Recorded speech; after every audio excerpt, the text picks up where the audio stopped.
Alrighty, folks, we are recording. As always, and as often as I can, I am Brian Kynes, the creator of the Tales of Ulran campaign setting. We're using Dungeons & Dragons 5th edition to tell our story, and all the awesome folks that are joining me here on this Sunday afternoon are helping me write it one episode at a time. I'll go around and say your name. Please give a brief description of yourself and your character. Let's start with Mr. Keaton over here. Jeremy, what you got going on tonight? I'll be playing the part of Brahmas, which is the celestial seraphim warforged, piloted by a human paladin spirit by the name of Merc. Excellent. Mr. McGuffey? I will be playing Bast. He is a high elf warlock, celestial warlock, who was formerly a rogue, and he is full of webs and deception, but he's kind of a light in the darkness now, I guess. Yeah, I love Bast. One of my favorite characters. Colby? I'll be playing a ranger/barbarian mix, and his name is Killtusk, and he also has a beast companion named Loki. Nice. Okay, Corey? Hello, I am Corey. I play Darius Lordan, the conflicted bard with a hairy pass. I love the hesitation every time, because first time he described his character, he's like, the fucked up was the and now it's the, and he pauses and he's just, how do I describe this a different way? Thank you, Corey. I appreciate it. And last but certainly not least, Rachel. Hi, I'm Rachel, and I'll be playing Silouan, the avian skylancer and bard. Outstanding. Okay, from Jeremy Keaton to everyone. There we go. Okay. All right. Thank you, Rachel. I appreciate that. Okay. No problem. So, for some reason, oh, there we go. Okay, I got it now. Okay, I just had to move that chat over to the side. Every time something was going in chat, it was showing up in a block like right in front of Rachel. And I was like, what kind of sorcery is this? What the hell? And now I've got moved to the side because, you know, I've got skills. If you consider moving chat to the side a skill. It's pretty generic. All right. So, it's been a couple weeks, but in those weeks, a lot of fun has been had. Jeremy was awesome enough to run a Halloween, I wouldn't even call it a one-shot. It was just like a little extension of the normal game that we do. Look, and the grin on his face tells you how much fun we had doing this shit. We play with a great group of characters. I think there's like 4 of us. His sister's new to D&D. Had an absolute ball, man. I want more. It was a good time. Since then, I've also been involved in Corey's videos. He has a channel on Twitch. Remind me again, because I am losing my mind here real quick. Show the screensaver. There it is. Triumph and Blunder. Triumph and _ Blunder. Yeah. Twitch.tv, Triumph_and_Blunder. Yes. And he's using OBS and putting up a nice format there, a nice template, and going through a Curse of Strahd, and has a bunch of folks working with him in a network that are going through many other different kinds of campaigns. It's fun stuff. It's neat to actually be a part of that. I've been through 2 sessions on Mondays with them now, so check it out, please. It's a good time. You'll enjoy it. Let's see, what else did we do? Sean ran a one-shot, which was also pretty damn cool, wasn't it, Jeremy? In that recording of that, I think the template ended up being pretty good. My computer does not have the girth to do a really good recording, but because Corey is an ace in a hole, he says, Brian, don't worry about that 1080p stuff. That they're looking at it on their phones anyway. Half of them are drunk. You're doing fine. And to that, Corey, I want to say thank you for having my back. Because when the computer fails, friendship lasts. That's all that matters, really. That's all that matters. So, the last time we played, after all these things have transpired, we had just got finished, finally, running off the displacer beasts.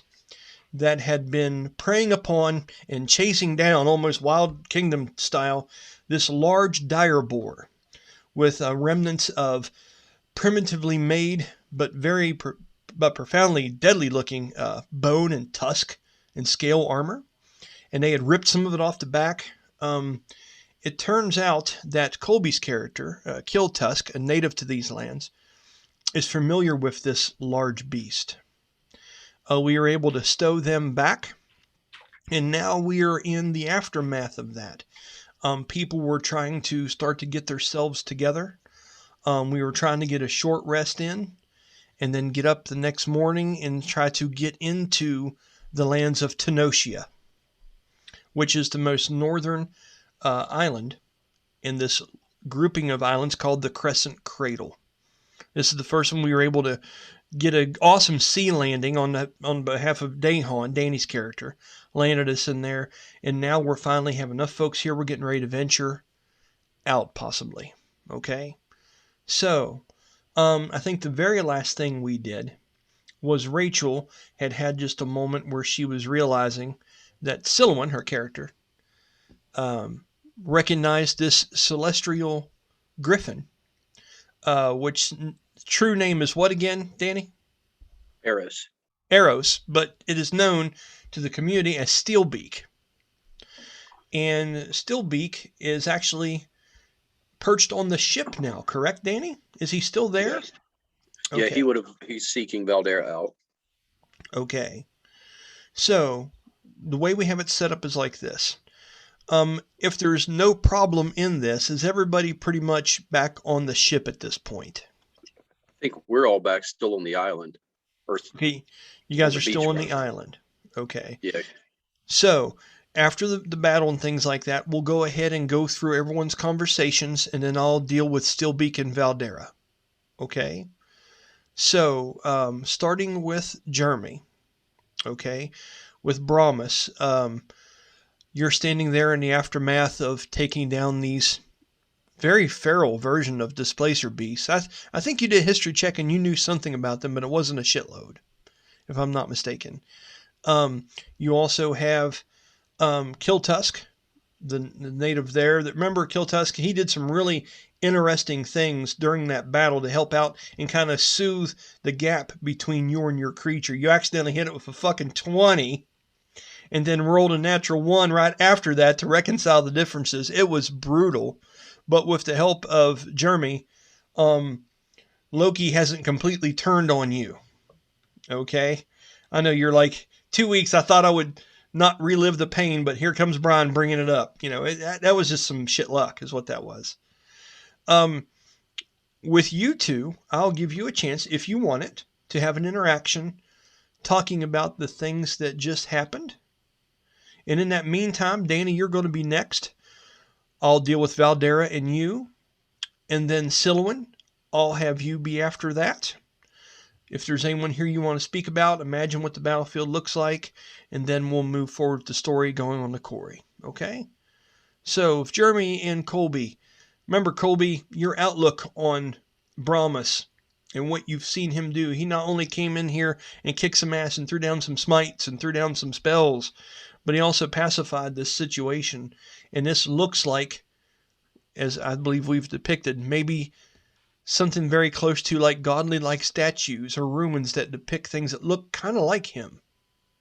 So, with that, Colby, is there anything that Killtusk would like to convey to him after he's helped mend this bridge?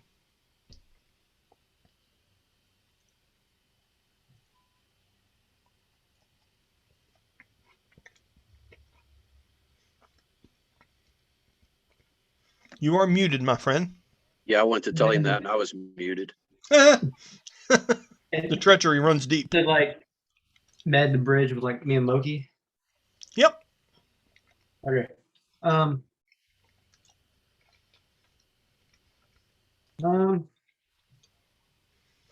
If you don't have anything, that's a play. That's a play too, because sometimes our characters don't have words.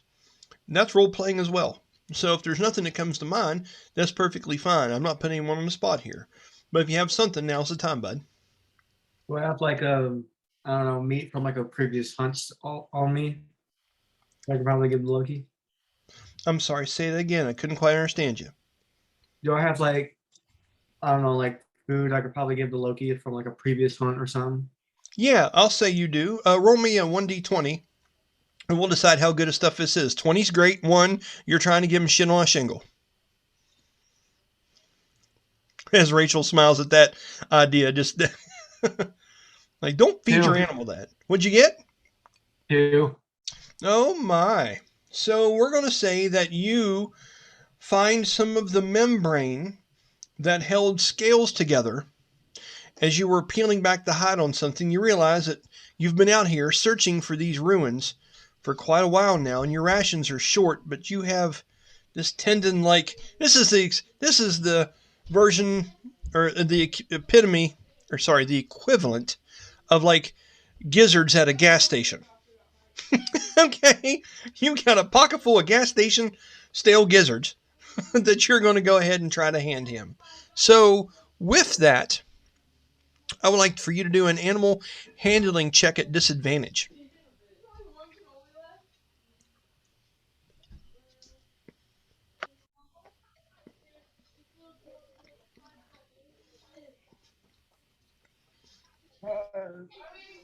And A 10. So as you extend your hand out, you know this is not worthy of the 20 that you rolled. Promise. You see Killtusk. Roll me a perception check for your character, please.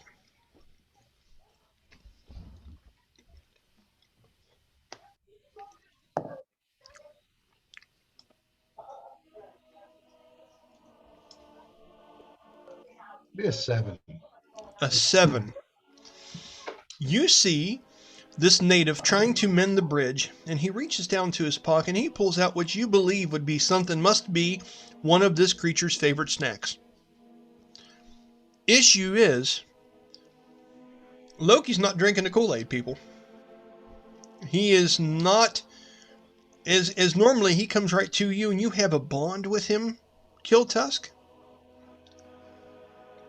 You feel like you have lost a bit of that control, that natural instinct that you say something and you and the creature's ideas and goals are in line. Now you're not so sure. With this gesture on top of everything that just happened, the Loki comes close enough to smell maybe 4 or 5 foot from your hand, but you can tell from the way his scales are up, ridged on his back like a cat that is upset. This is not going to be enough.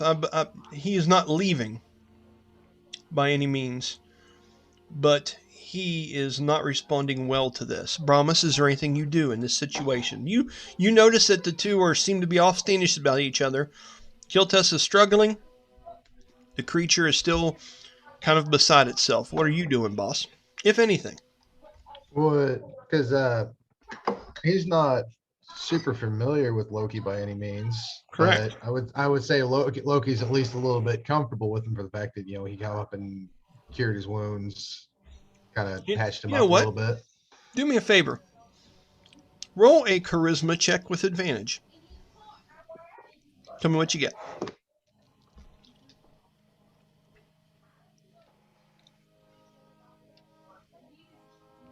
That would be good things. I need good things, plus Jeremy. 4, Help your DM. 15 is exactly what I wanted. Okay. He does seem to know your mind. So you feel like you would have some kind of camaraderie with this creature after what you did for it. What is Merc doing? I don't think it. Does Loki register common? Like, can he understand it in any degree? You wouldn't believe so. But then again, you don't have a book on it. Right. I feel like he would try to, in whatever way he could, convey that what occurred was not intentional. It's kind of like a bystander, like, you accidentally step on your dog's paw, and you're like, "No, buddy, it's okay. He didn't mean to do that." I get you.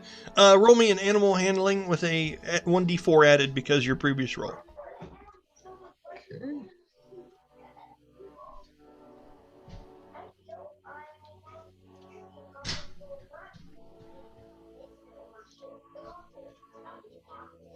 It's not terrible. It's a 13. Oh, it's a 15. You see, that's great because I like how you describe the dice roll before you tell me. It's like, this is a not so bad 2. It's not so bad. No, it's all good. With that,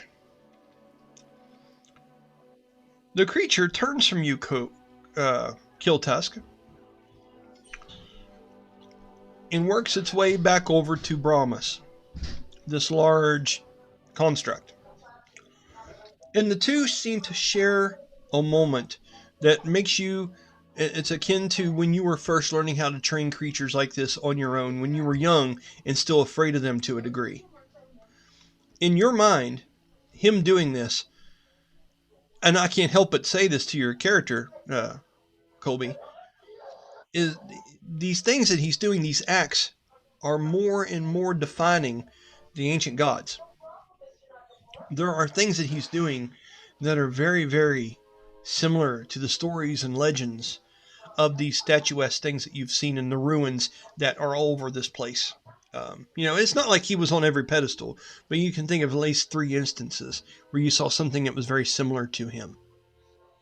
Okay? In that, do you have a response for this at the moment, or are you just kind of licking your wounds?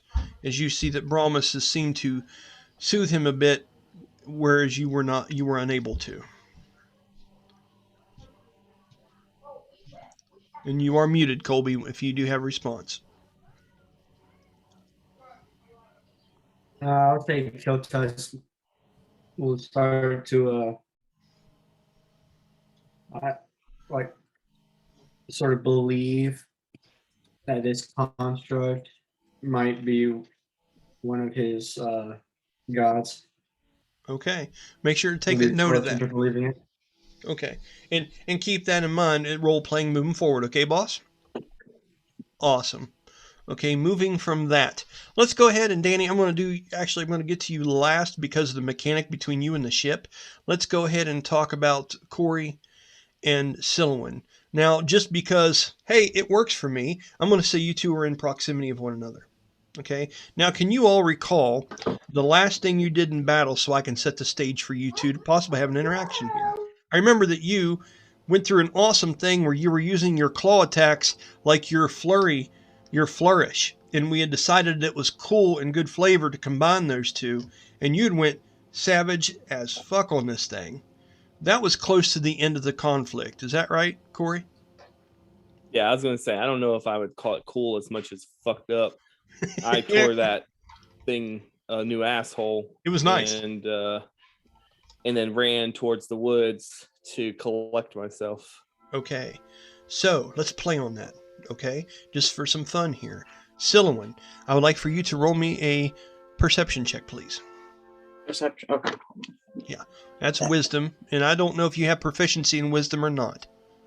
Oh, yeah, and just to clarify, I tried to throw the thing on my back and failed miserably, so made a whole hell of a lot of noise. I know, add a 1d4 to your roll, Silwyn. A 1d4. So I rolled a nat 20 for that. So 1d4. From where she's standing, she can count the extra assholes you ripped in this thing. With a natural 20, she's like 1, 2, 3, 4 little holes. Okay. So with that, here's what you're seeing, Rachel. You know what happened here.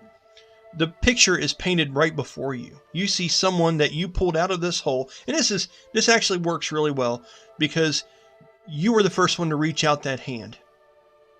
You were that soul that said, I'm going to help get you out of this darkness and stuff. So I'm going to say, and if you are comfortable with this, Rachel, that you have been having a sympathetic eye towards him and his darkness and battles. And it's really interesting because so far from what we can see, he's not like, hi, how are you doing? I have darkness. Can you help me, please? So this is going to make an interesting thing. So with that 20, you are all seeing, okay? You can see that in the middle of that fight, as someone training to be a warrior yourself, that something unnatural came from him. You are not particularly familiar with, and how's it pronounced? Lycanthropy? Is that okay? Lycanthropy. Lycanthropy. If it helps, Brian, I can explain exactly what she would have seen as it happened, because I feel like that small change in him would have been obvious enough. Please do have the stage, sir. Go ahead and paint us a picture, buddy. What did she see with that 20 as she has been watching? Yeah.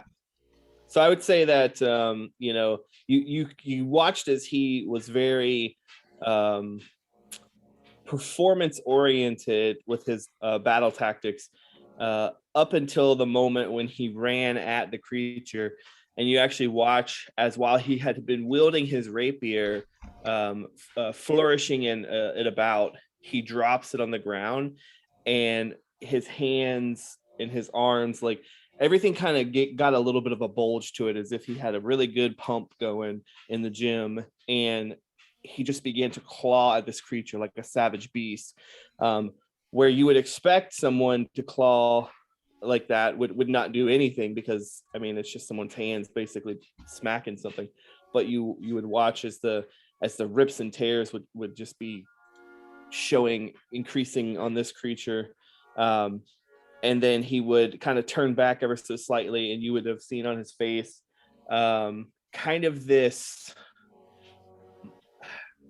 not protrusion, but like his mouth would have been open, and he would have had just ever so slightly elongated canines, as he tried to throw this thing over his back and failed, and then just dart it like with increasing speed towards the tree. And then you would hear a tune being played from behind that tree.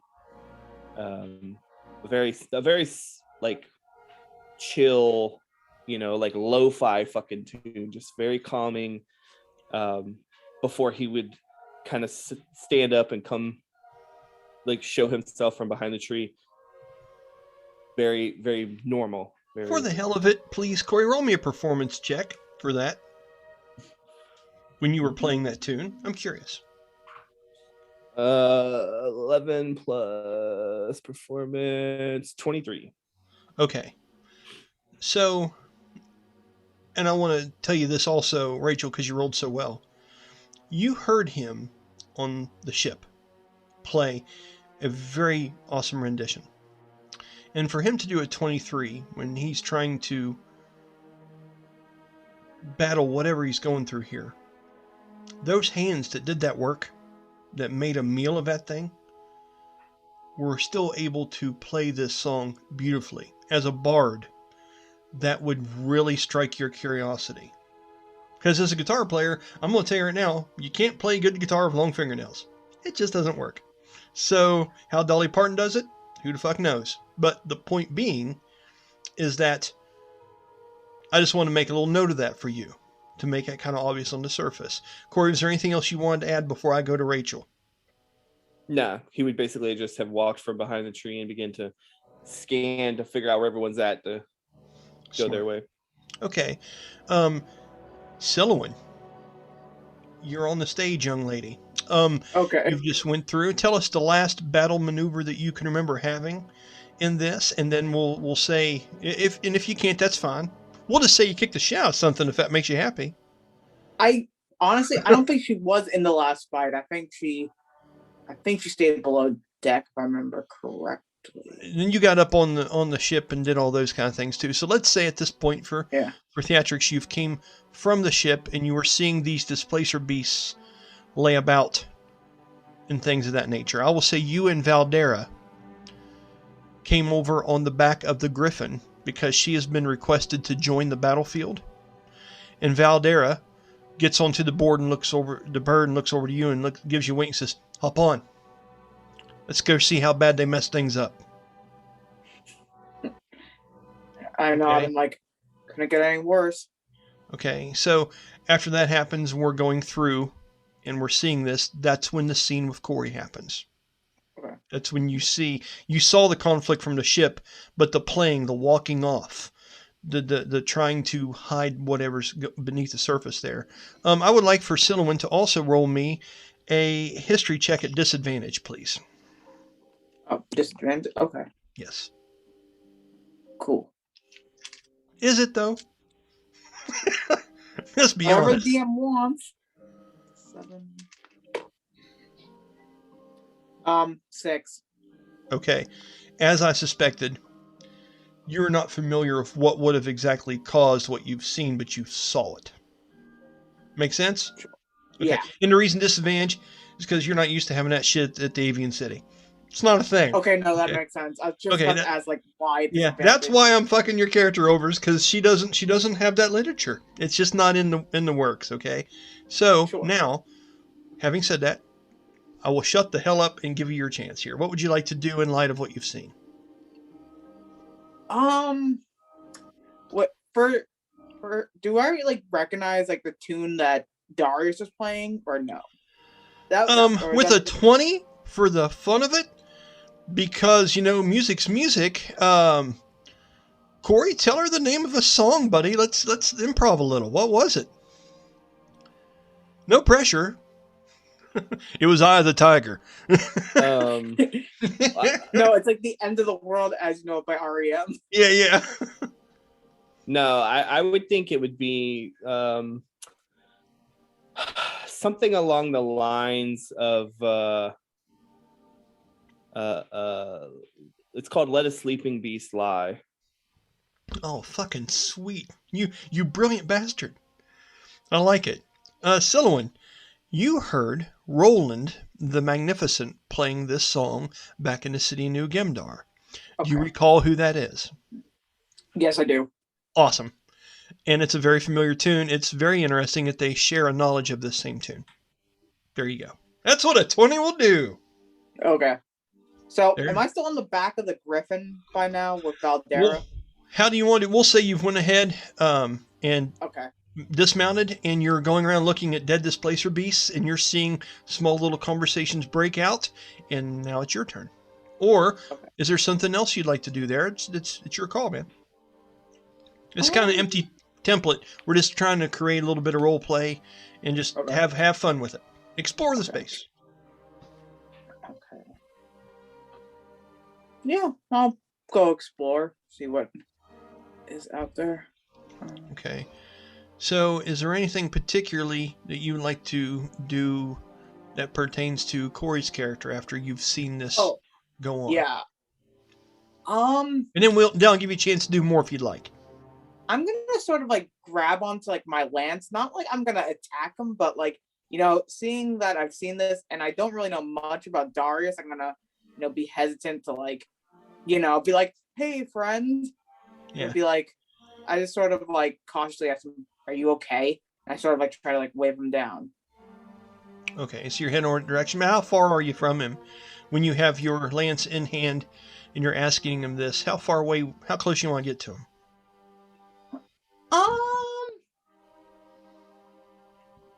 Let's go social distancing, like maybe like 6 to like 10 feet away from him. Keep my distance from him, but like try to like be close enough where he can like hear what I'm saying. Okay. Be able to see me. And for fun, roll a charisma or whatever check you'd like to see how well you're able to hide your insecurities in this moment. I would like to know if Corey can sense your offstandishness when you ask this. I can smell it on you. 13. Okay, so Corey, this has happened. Whatever you would like to roll, you just have to sell it to me. You have to tell me why. I would assume with my beast, with the beast like insight of smell, like you can smell someone sweating, you can smell someone's fear, so to speak. I mean, they say all the time like animals can smell if you fear, right? So I would go with a perception check specifically reliant on smell, which gives me advantage. Which you know what the DC which is? is a nat 20. Oh my.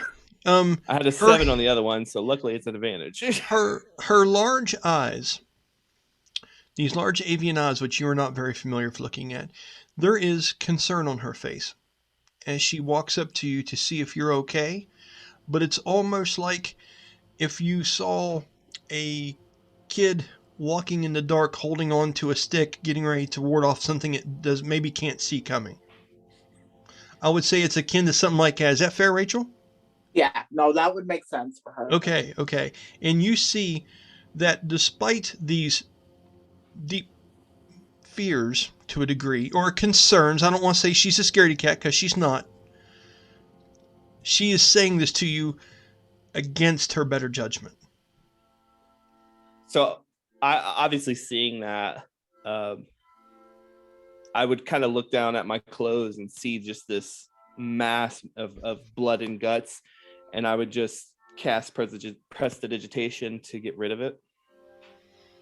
And as I do, I just kind of like look back. It's okay. We were able to handle what was going on out there. It's a little brutal. I don't know what those things are, but they came out of nowhere. They seem to be one place and then yet another. Very difficult to track, and I kind of look over where Baramis is and then Killtusk, but we handled them pretty well. If I need to roll a deception, I will. I obviously know she's afraid, and I know it's not because of like that. Like I'm like, something's up. Like, with a natural 20, actually, I'll let you ride it. Let me do this. Let me roll an insight to see if I can tell what might seem to be like as I'm like cleaning myself. I'm like, maybe it's because I'm dirty, and see if I can right. see if I can tell if that's the issue. Yeah, go for it. That you've sold it. Yeah. All right. Nope. Nope. One. Nope. No idea. So women usually aren't this way around your bardic self. This is new. This is strange. This offsetness. Why? Okay. I apologize for my uncleanliness, but in the heat of battle. I don't know if this is gonna work, but could I like roll insight on Darius to like see like maybe if he's like one of like like one of the creatures that attacked like the crewmates, but like because again she doesn't know. Well, here's the thing. As fun as that is, and as much as I'm laughing on the inside at that prospect, I will say this too. You also rolled a 20 to see everything he did on the battlefield earlier. Okay. Yeah. And I think those two would contradict each other. Is that fair? Yeah, you're right. Okay. Looking back at it, I'm like, yeah. Hey, I'm a DM. That's what the hell I'm here for. So it's all good. No, thank you. Because in my head it sounds like a good idea, but like now you pointed out, it's like, no, that wouldn't make any sense, like story wise. Yeah. No, but thank you. So if that, he seems to be a bit backwards and says exactly what he said, and Corey said it very well. What is your response to this? I nod and I say, I'm glad that you are all right. Question mark. Do you need, yeah. Do you need any healing? No, I appreciate the offer, but I can handle myself pretty well in a battle. I don't let things hit me if I can help it. Well, that's good to hear. I think that who was it that did get hit? Was it Killtusk that was getting hit? No, Killtusk, did you take some hits? He's grinning like he did. Put your foot down and answer the man. I don't think I did, but my dinosaur did. Well, yeah, we're back to that, aren't we? And it always comes back to that. So I would kind of like point that out. I think we did pretty well, but the pet over there, I think I don't know if you can heal it, but I can certainly try. I like it. So, what are you doing here, Silverman? What's the play? So, Loki is the pet, right? Yes. Can I go? Am I near Loki and Killtusk at this point? We weren't far from him. We were like less than 30 foot. Okay, it's like okay, no, that makes sense. So Killtusk, Loki is over there. Was it Baramis over there too? or was he coming up? Because I remember he was coming up for sure, but I can't remember if he made it there. And what are we asking again? I apologize.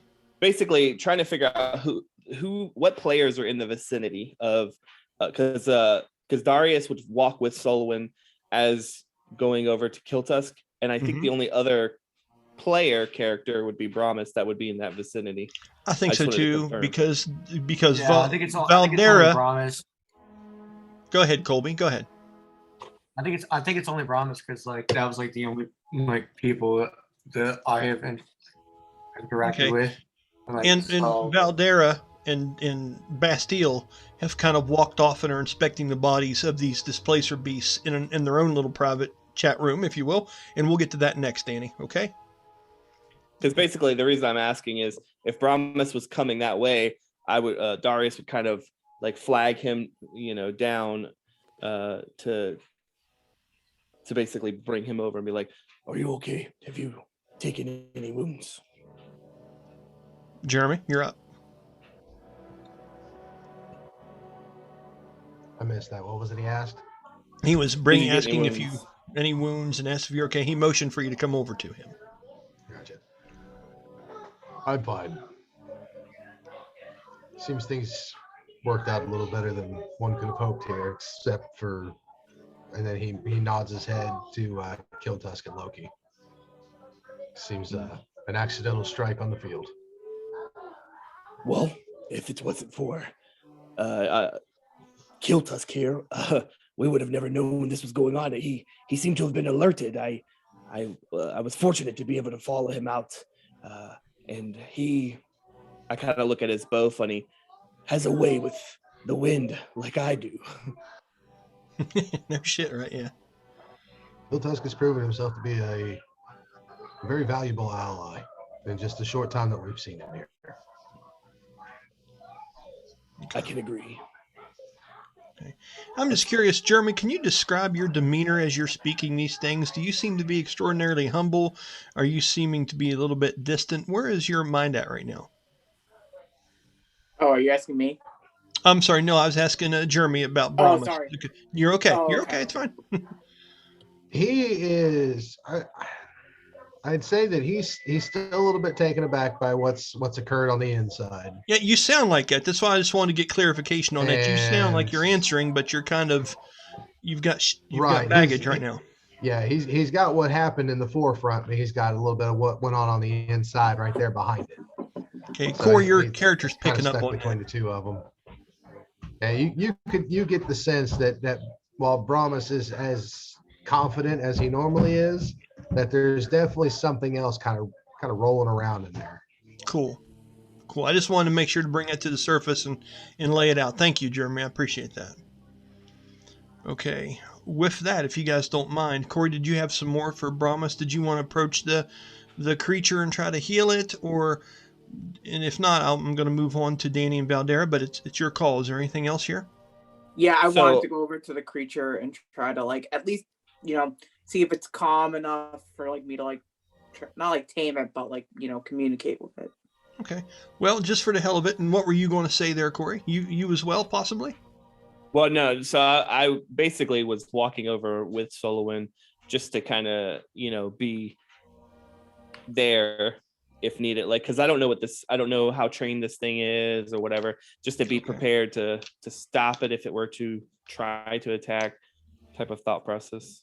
Okay. As this is happening, so Rachel, whatever things you're trying to accomplish here as because I see that, and I love the fact that when you see Rachel's screen go to R, I know that she's fishing for spells and looking for shit, which is great. It's a good way of letting me know, oh, we're searching the catalog. Good deal. So, having said that, do you know how you want to interact with this creature and what your plan is, or do you need a second? Well, first I would slowly approach it, not to startle it, because assuming that it's hurt, and sort of slowly approaching him. It's hey buddy, it's okay, I'm here to help. And I turn to Killtusk. I'm sort of giving him a look that's I'm actually here to help. I'm not here to okay. harm rolling animal handling standard. Okay. Okay. Let this be good. 14. It is enough.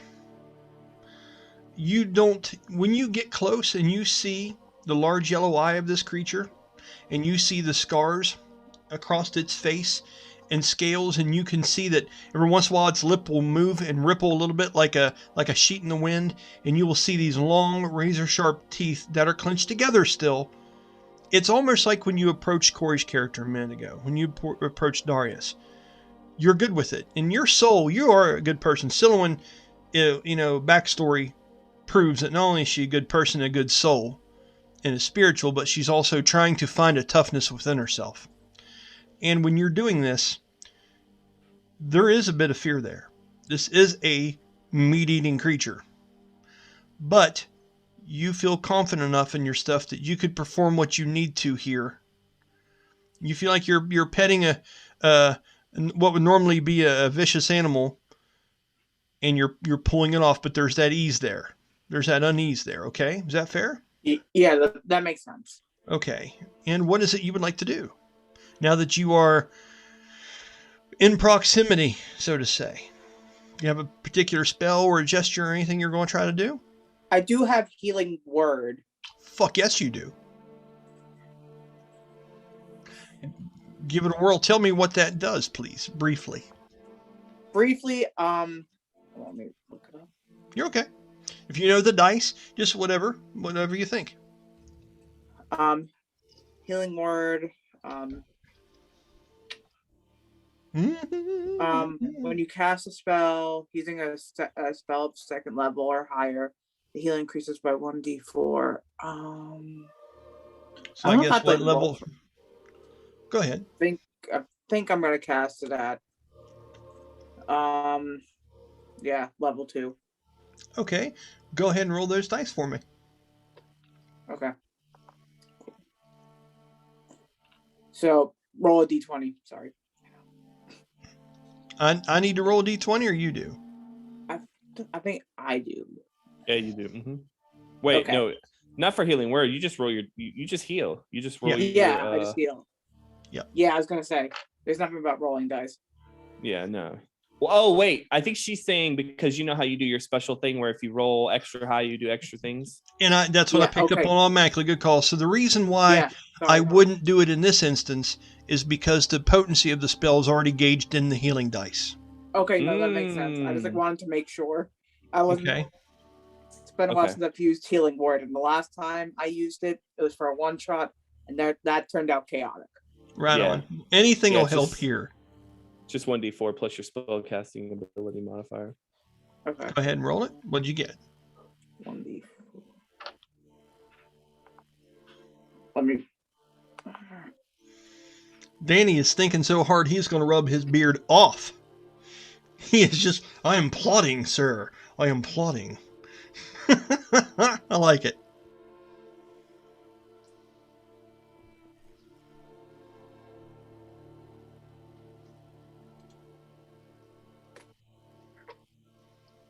Oh, yeah. I rolled a 1 for healing. Okay, so plus your spell casting ability, which I believe is charisma for that character, was it not, or is it wisdom? For a bard, what is it? It might be intelligence for a bard even. No, bard's charisma. No, wouldn't it be charisma? Because okay, yep.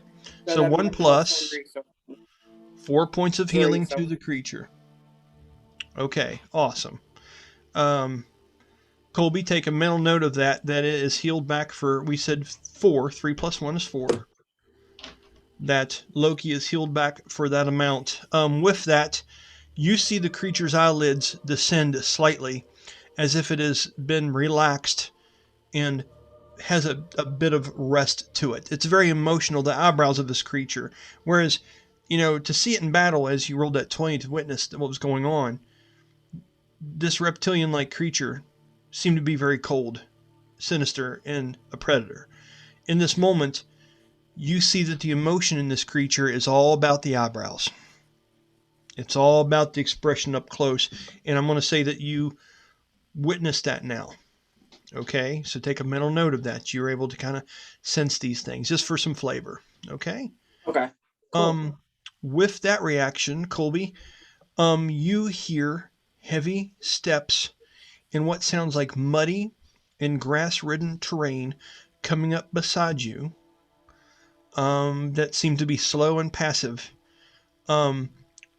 Darius, you, Brahmas, and Silouan would all see at that moment the large dire boar that has been wounded fairly severely, dragging some of its armor through the mud, come up and lower its head and rub its large bores against Colby's character Killtusk as if it's trying to tell him something, lowering its head down. You can see the scratch marks go across the front of its face.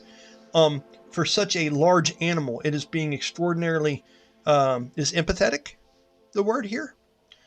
In that moment, Colby, how does Killtusk react? You know about the bond a person has to their creature. You know that the owner of this beast is the one call that you didn't hear as you called out into the distance, trying to get a locate on where your other Atlati warrior brethren were located. This is its attempt to try to tell you something. What would you like to do in this moment, Colby? You're not Jeremy. Where did Jeremy go? What? Go ahead, buddy. I'm sorry, I had to say something. That's too good. I guess I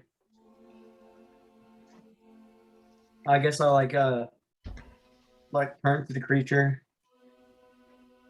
We'll turn to the boar. You would know the creature's name too, by the way.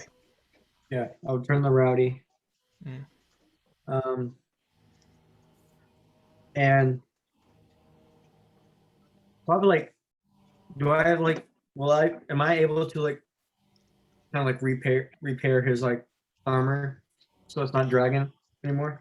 You could if there was time, but you have to find the appropriate time to do it. Like if you want to just go straight to work on its armor right now, you perfectly can, but there's time involved in that. If you want to just at least try to get his harness back up on him now, that's the start. If you want to try to communicate with the creature, see what it's trying to communicate with you, that's a different thing altogether. You want to try to see how severe the wounds are, that's another option. There are avenues here. You just need to make it. Do you need a minute? Because if you want to think about that, I can get to Danny and Valdara and then come back around to you after you've had a chance to decide how you want to move forward, buddy. Because I was going to role play with you if you want to wait for Danny to get in. Yeah, because like he's saying, Corey can be a part of this scene with you. So do you want to give it just a minute? Yeah. Okay. Think about it. Look over your sheet, some of the ceremonies and things you can do. And if there's something creative that you want to try that you think encapsulates your guys' stuff, whether it's reapplying some paint, just D&D, baby. Let it rip, okay? I'll get back to you in just a minute. All right? All right. So, Mr. McGuffey. So, Valdara, go ahead. So untraditionally for Bast, as soon as he rolled out of that last kill, he looked around, noticed they were dead. And as soon as he sent the Aeros off, he started dragging all of the corpses of those together so that she could inspect them quickly. Okay. I do want to make a note to everybody else. We've already had your scenes while this is going on. So think in the backdrop that the elven-looking stealth warrior type gets straight to business, guys. Taking this displacer beast with no hesitation and pulling them in, harvesting, if you will, and going through the motions. All right, Danny, please continue. So as soon as he's got all that done, he's waiting for her and just watching everybody until the griffin gets back. And Okay, so with that, Aeros lands, sticks its right leg out, or sorry, be a left leg from the way it landed, and lowers its shoulder. And Valdara and Silouan hop off of the creature. Silouan at that point goes over and begins to inspect some of the bodies that you've kind of put into a pile and gives a look, and then heads over to Corey and has that scene. Valdara hops off the creature, and she's looking around with that cocked eyebrow. she is looking around and stuff, and she walks over to you and she kicks one of the legs of one of the creatures, the large pawed leg that's hanging out. It's kind of scarred up and stuff. And then she looks over at the large dire boar beast, which is at this point wandering around getting a drink of water just off the coast. But this is before everything else happened. And she goes up to you and she gets close to you and she talks over your shoulder so no one else can see her as she faces the ship. Okay? And she says, this is a pretty good start. But I'm going to tell you right now that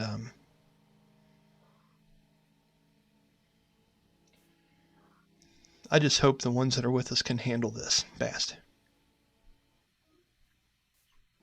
We just got to make a bunch of coin and we got to get them moving. We found a god.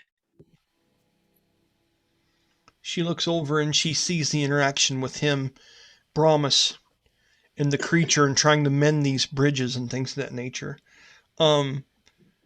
She says to you, she goes, I think it's just going to be you and I leading this thing. She says, Tamara, she won't leave Oma's side. Not until she's healed, and I've told her that you and I got this. And she sarcastically said, well, at least she knows that I do. She forgot our little jaunt on the island.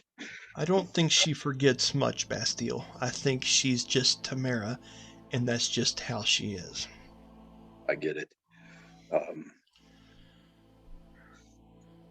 She looks over at Rowdy again. Oh, go ahead, please. Go ahead. Big task is going to get them moving. Do you think any of these are good? Can we put them into storage? I'm going to roll a check here. As she's looking over, this is also because I rolled 19. As she's looking at the bodies, and the rain is hitting their oily, thick, dark hair with tints of blue to it, and the water rolls off, and she gets down, and you see her putting her finger between the claws and spreading them out, and picking up one of those tentacles as she's holding it off their backs. She goes, have you ever fucking seen anything? I mean, I don't even know how these things walk. Look at this shit.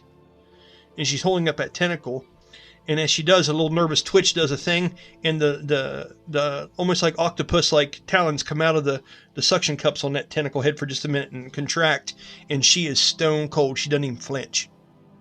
Okay? As that happens, and she looks at that and she goes, well, Aeolus wanted a new brush for his long, beautiful locks. I suppose this would have to do. And she sarcastically takes it and runs a part of it through one of her hair and does like a feminine twist of her head, which you know is straight sarcasm from Valdara. Okay? And then as she's doing that, she stops. How are you? Hold on for a minute. Just a minute.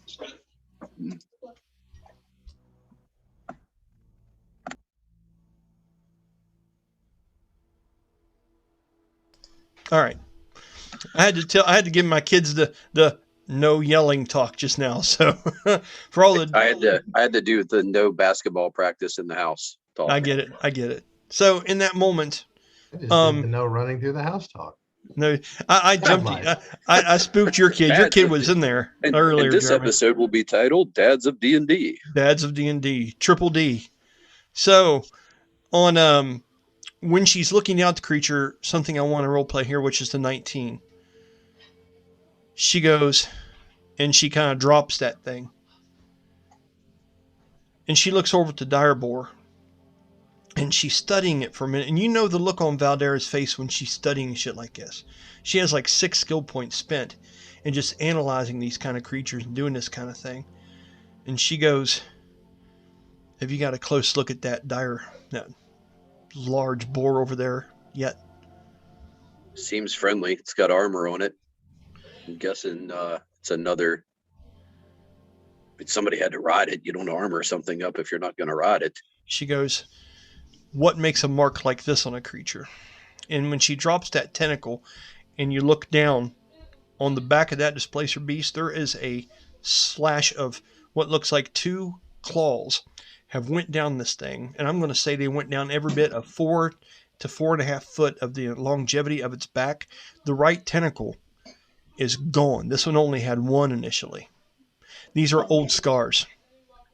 Using, I think I could use probably history with this using his assassin skill set because he knows what wounds look like. Okay, yeah, please do. And I won't even, if you want to roll for flavor, that's fine.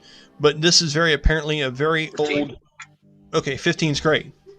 These are apparently an old scar that is from a creature bigger than anything we're looking at here. Okay, not only did this creature survive it, but it mortally wounded. I mean, this is a wicked, grotesque scar where hair never grew back on this thing. 4.5 foot long, at least 2 down its back, severed one of the tentacles in the right shoulder blade of this creature. And she says, I'm she gets instantly serious for a thinking minute. back to any of those that we could see a portion of it, like if that scar made a difference. And you know Bass's memory with his intelligence. You say if that scar made a difference, how? I'm sorry? Like if that thing being scarred like that made a difference in their visual prowess, so to say, like their ability to shift and do that shit? Yeah. Do you want to keep it with that 15? Or I can roll again, whichever, doesn't matter. What do you want to roll for this? Just curious. That's a good point. What do you want to roll for this? That would be a perception if he perceived it, I guess. Go ahead, try it. Let's see what you get. 17. Okay, Jeremy, roll me a 1d20 and a 1d6. Tell me what you get.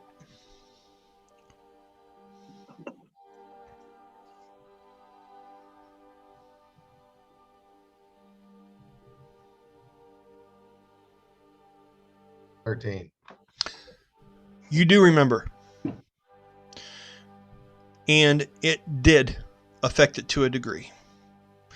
For role-playing purposes, we'll say that this is one of them that you guys were able to hit pretty early on and sort through. As I'm not going to say there was one that was lame initially, because there wasn't. We just made this up. But I know that you guys did have some success early on with them pretty quickly. We'll say it did directly affect this. So whatever ability that this creature's hide would have would be limited in arcane uses when it's harvested and going back. As she kicks the rib cage of that one and tries to roll it over to a degree, and I'm just doing this for the hell of it because sometimes you can't just. Okay, I like the 19 tonight. Strength check of 19. Valdara is able to take her foot, plants her sword in the sand, and pushes the corpse of that one over. And she goes, other than this one, for the basic supplies, and to see if we can get that one gnomish fella to cook something worth a fuck on the boat. The rest of these can be managed. This alone, if these are used right, will damn near pay for the trip here. And she looks at you with raised eyebrows and the start of a smile. And Bast is actually, it would be weird for her because he's not smiling. She can tell he's actually doing mental calculations. How many more of these do I need? Yeah. You're having your beautiful minds moment. You're just, yeah, I get it, man. I get it. Okay. So with that, she would go back over, she would walk away from you and she'd say, I'm going to go ahead and get things started with the cleanup and the processing of this. I'm going to holler at your buddy, Dahan. And she gives you a wink and says, get this going. This is a great start to this. As she walks back over to the water line, walks up to knee-deep water, yells out, Dahan! Yells out from the side of the ship. Where are you at, Dahan? He's on the deck as always, getting things, going over all the damages from that last battle. Okay. She holds up her hands, and you guys have talked about this quite a bit. And she makes a bundling sound, like motion with her arms like this, to hold, and gives a wave to come on. Do you want to roll a check, or you pretty much know what that means? Yeah, he would look for Dantas, and he'd be like, "You're getting wet." Dantas would still be over there, rearming the ballistas on the ship, nervous about what the fuck's in the water, and he won't even look off the waves. Then he goes, "You know what? Wedge, Biggs, get on it. Right on. Dantus looks at those two and says, "So listen, no matter what you do, you don't take your fucking eyes off that water. You don't do it. You understand? Sharks." He just gets a chill remembering that shit that came up and got everybody. As he leaves it and stuff like that, he's brushing over and he's kind of looking at it, and you hear the things rattling in his vest as he's re-slicking that mustache and pushing back the goggles off his head, revealing that red hair. And he goes, "You don't think they could just like bring it up here? You're wanting me to go out there to the water and do whatever this shit is that she's saying? I mean, this isn't my thing. I'm here for the ship, as you are. Or did you forget that?" Did you forget what's going to pay for this is them getting that shit in the cargo hold, and they don't know how to load a ship. It'll be extra.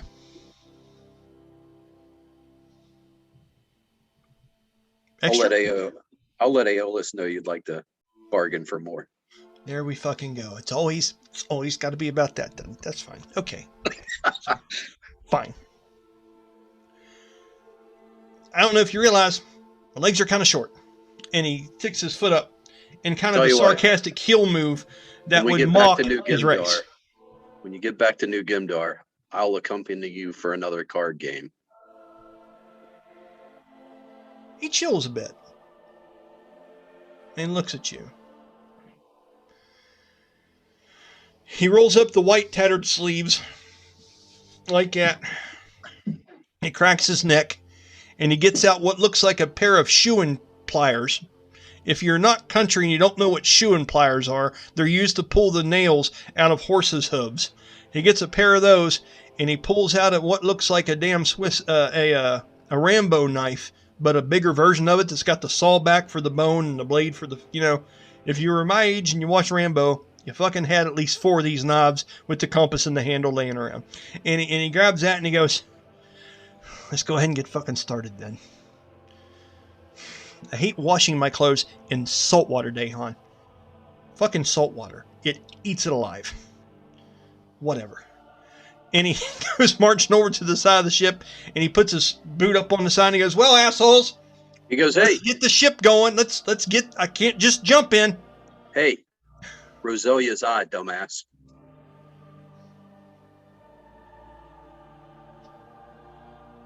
In a moment of pride, he says, how would he react? Because I'm dumbfounded. Yeah, he does not act well. He, like a little kid, bettered by someone mentally, pouts, kicks off the side, and walks past you and goes, "Fucking safety ships aren't worth anything if we don't ever use them. But, whatever. Roselia's eye. You date, whatever." And he just walks past you and he's going to go into ship and pout about it. Okay? So, Dahan and Dantus, and we'll say Biggs and Wedge because we like Star Wars and that's some of the crew members' names, go that direction, and they are bringing a group of them to harvest materials from these displacer beasts at this moment. We are on the shoreline. Let's go ahead and Colby. In the midst of eating, sir, have you gave any thought to what you're going to do in this moment? Dun dun dun. Because Corey's ready. He's already written like 10 pages to a book, bud. It's not a competition. Yeah, I'm just telling you, he's ready. Okay. So what are you doing, boss? I'm probably gonna probably communicate with Rowdy here. Okay. What kind of check when you roll for that? Sell me what you're doing. It's not going to be an acrobatics check, I can tell you that. Yeah. Do your people have languages with do they have a language they speak with these animals? Any trained specific words?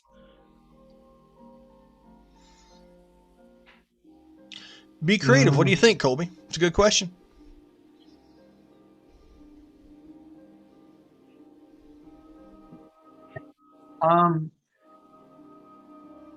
I want to say no. Okay. Like, if we are asking for our beast to do something, it's probably gonna be like a simple command.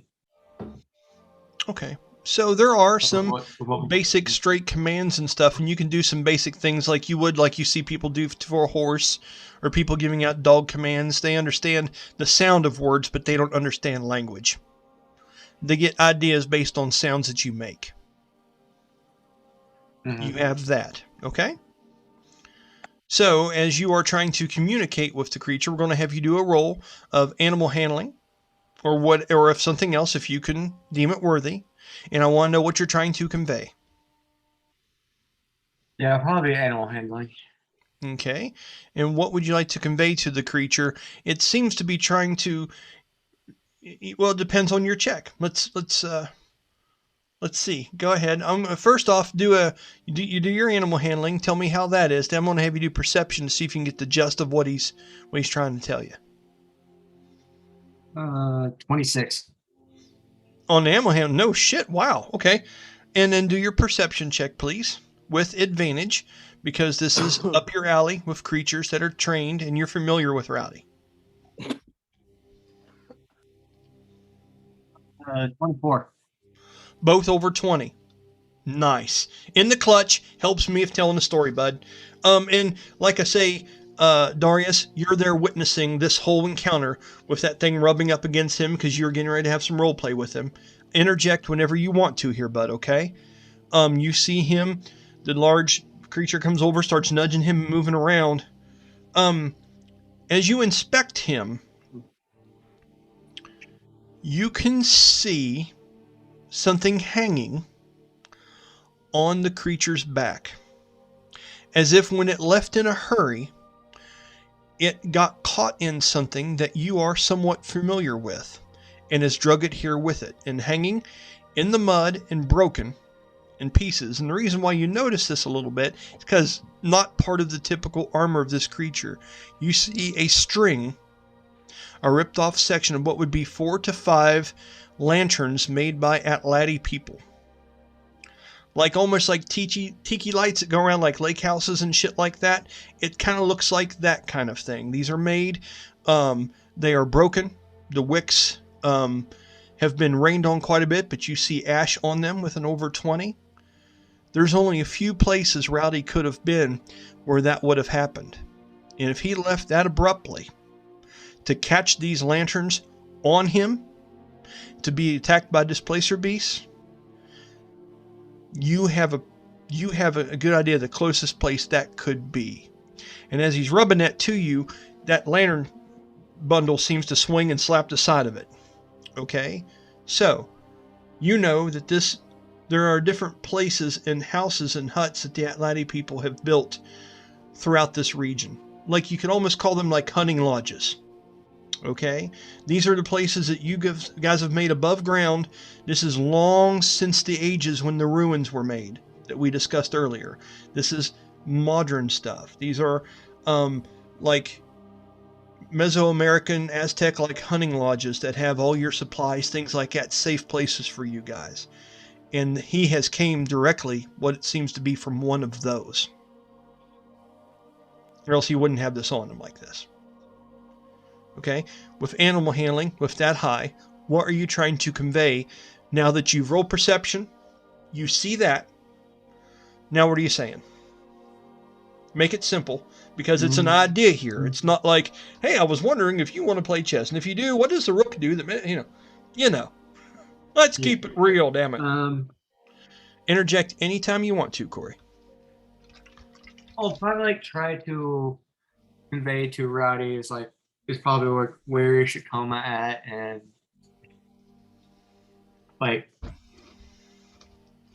Tell you what, let's do this. There's no more trying to do it. You rolled a 26. It's fucking done, son. What I want you to do is have a moment here of fun, if you can, and explain to Corey and me and everybody else what this looks like. What your person says, how the hand gestures are. Give me some ideas, some sounds. Role play this out a little bit. Okay, have some fun with it. So probably like like there's tattoos on Rowdy, right? Absolutely. Well, Or like it's paint. It's like you guys like crush stones and stuff to paint different sigils, and some of these are arcane. Now these have washed off. There's been quite a bit of battle and shit that this creature's went through to get to you. With the heavy rain, it's expectant, okay? But these are sigils and marks on the creature. You know, like for instance, you know how butterflies have those marks on their back that make it appear that they have eyes on their wings, so people won't attack them from the back and they'll watch when they're approaching to eat them. You see large, like ancient, like depictions of eyes painted on the two back ass cheeks of this creature in big blue and white paint, like done of fingers and stuff to keep creatures from coming down. You can see paint that exaggerates the bite mark that wraps around and makes it look bigger. It's all purposeful, and there's quite a bit of that on him. There are a lot of war scars and things like that, and there are some arcane markings that are permanent tattoos on those war scars that have helped heal them, but you know, also give him resistances to things if channeled by the rider or the owner of the beast. And you've almost used out the use of your 26. That's why you're getting some details, boss. I don't mind it because you rolled fucking awesome, but it's almost wore itself out. So go ahead. So I'll probably like be like tracing like those like markings on Rowdy and like trying to like say like Shakoma in like a questioning voice, like or like a worried voice while he's tracing on Rowdy, trying to and like showing like asking like where is Shakoma and like try to see if like he can lead us back to her. That's fantastic. When you do that, I want you to roll me a 1d20, please. The higher the better. 11. Okay. I will say just for flavor, and let me know if this helps. Okay? You have some different paints on you, or powders, that are on your person. I will say just for flavor, maybe you're dipping into some of those powders and mixing them in the rainwater in your hand and finishing repainting some of these marks on the creature to try to reestablish some of these things that were on. I think that'd be a nice little splash. You know, and I don't expect you to know these things because you're still testing the waters, but that's something you can use in the future. Think along those lines. Just think of the coolest movie shit that Killtusk has been in and just roll with it because I'll let you. But this is your baby, okay? So when you say that with that role in animal handling and stuff, he gets down on a shoulder as if he is offering for you to ride on him. In that moment, you realize the harness isn't quite on it. You're going to need help strapping its harness and shit back on its back before you're able to ride it as it kneels when you ask it to take you to Shakoma. Corey, you may interject at this moment when you see him talk to the beast, start messing with powders, and the beast kneels and yields to his words. Yeah, it's interesting shit. So, being that Darius had previously been on the back of this creature and fell off, Darius noticed the harness, and it was kind of ramshackle and ripped apart from the creatures. Yeah. So as I see this, I'm kind of walking in that direction. So I guess that's one of your other pets there, eh? Colby, go ahead and have a conversation, buddy. And with like a deep voice, Killtusk will like reply saying, "It's a friend of mine's, and I am now worried about her because Rowdy does not leave her unless it takes extreme circumstances." So kind of like I look back towards the forest line. Well, I would expect those creatures that were probably hanging off of it might have had something to do with it. Probably. Where's this? I don't know. Where would they have come from? Where would they be camping? Somewhere nearby? Most likely, we have a camp nearby, like in the forest. Is it safer than that boat with the fucking creature out in the water? I can handle these things on the ground. That massive thing that was in that water is going to come back one day. Bast would be approaching as they're having this conversation. Awesome. I'm going to leave Valdara back working with Dahan and Dantus. So jump in, say what you want to. I love it. Brahmas, also, you guys, Rachel Siddleman, anyone has something to say? If you got it, give me a little gesture of your hand and get in on the conversation, man. I love it. Go ahead, Danny. Bast would say, so you're saying that a friend of yours is in dire need of some assistance? Most likely, yes. And if we would provide that assistance, would you guide us? Yes. I like it. Then it appears we have a deal. Let's clean this up and get there before she gets hurt. Okay. You guys would notice urgency in Bastille's tone. And mind you, Danny did a perfect job of saying it, just like early. Jeremy did a great job of showing some distance in his thoughts. I just, in case you guys aren't able to pick up on these things, I always keep in mind that your characters sometimes are a little bit more clever than we are. Mm-hmm. So if I point out embellishments and things like that, don't be offended by it. And if you are like, hey, I could do that, I don't need you to point out my embellishments, Brian, then go ahead and do it. You tell me what my character's doing? That's right. Yeah, you don't know how I feel. You don't know me, mother. Yeah, right. I had a player do that one time, so I feel you. Yeah, right on. It's great. So, yeah, go ahead, Corey. And like when Bass comes and says that, kind of like spin to him. Do they not have other people on the boat who can handle this while we go ahead and make our way? If it is as urgent as you say.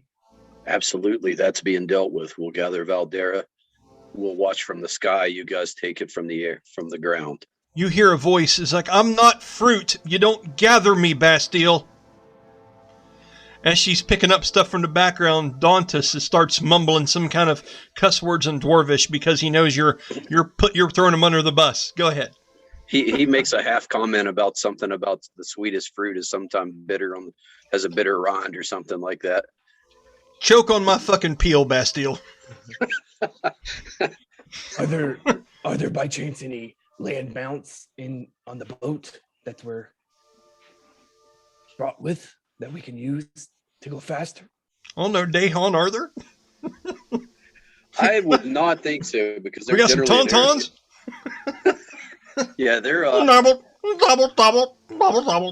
I could not imagine Aeolus letting you bring something that shits on his ship. No. With the talk of mounts, would you say? Hey, who's vacuuming? What the hell? We're trying to run a professional thing here, damn it! Now look, dust bust on your own time. No, go ahead. I'm Scary just movie. No. Would you say 10 minutes is past? I'm in the house, Jeremy. I'm in the house and I'm vacuuming in the next room. Okay.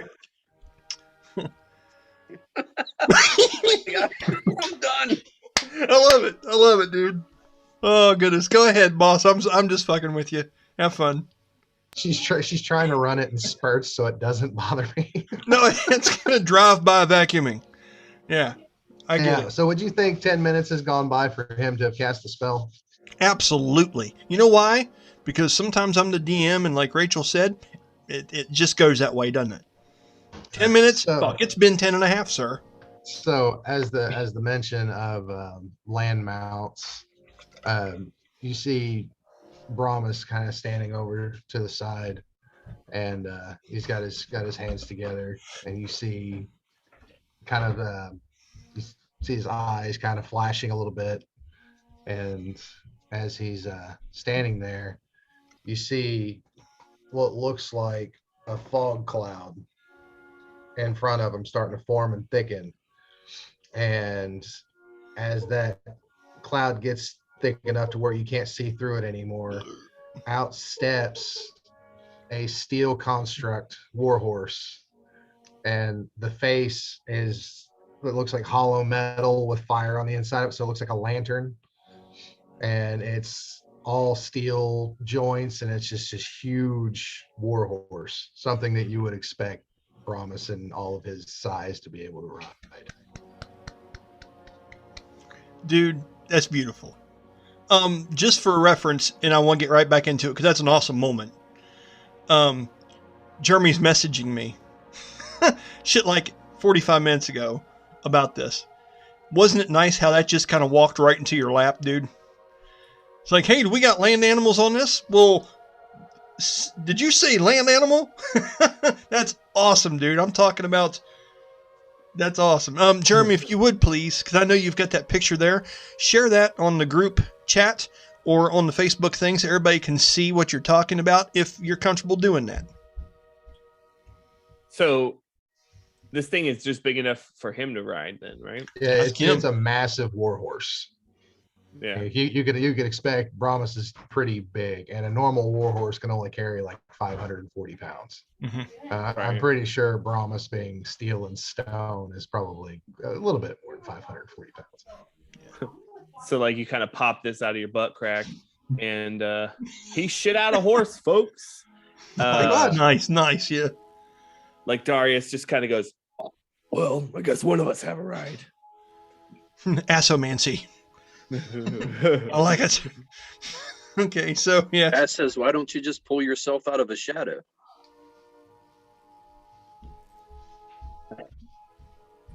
Dun dun dun. To Darius. Talking about to Darius. Yeah, he's trying to make light, but he still has that.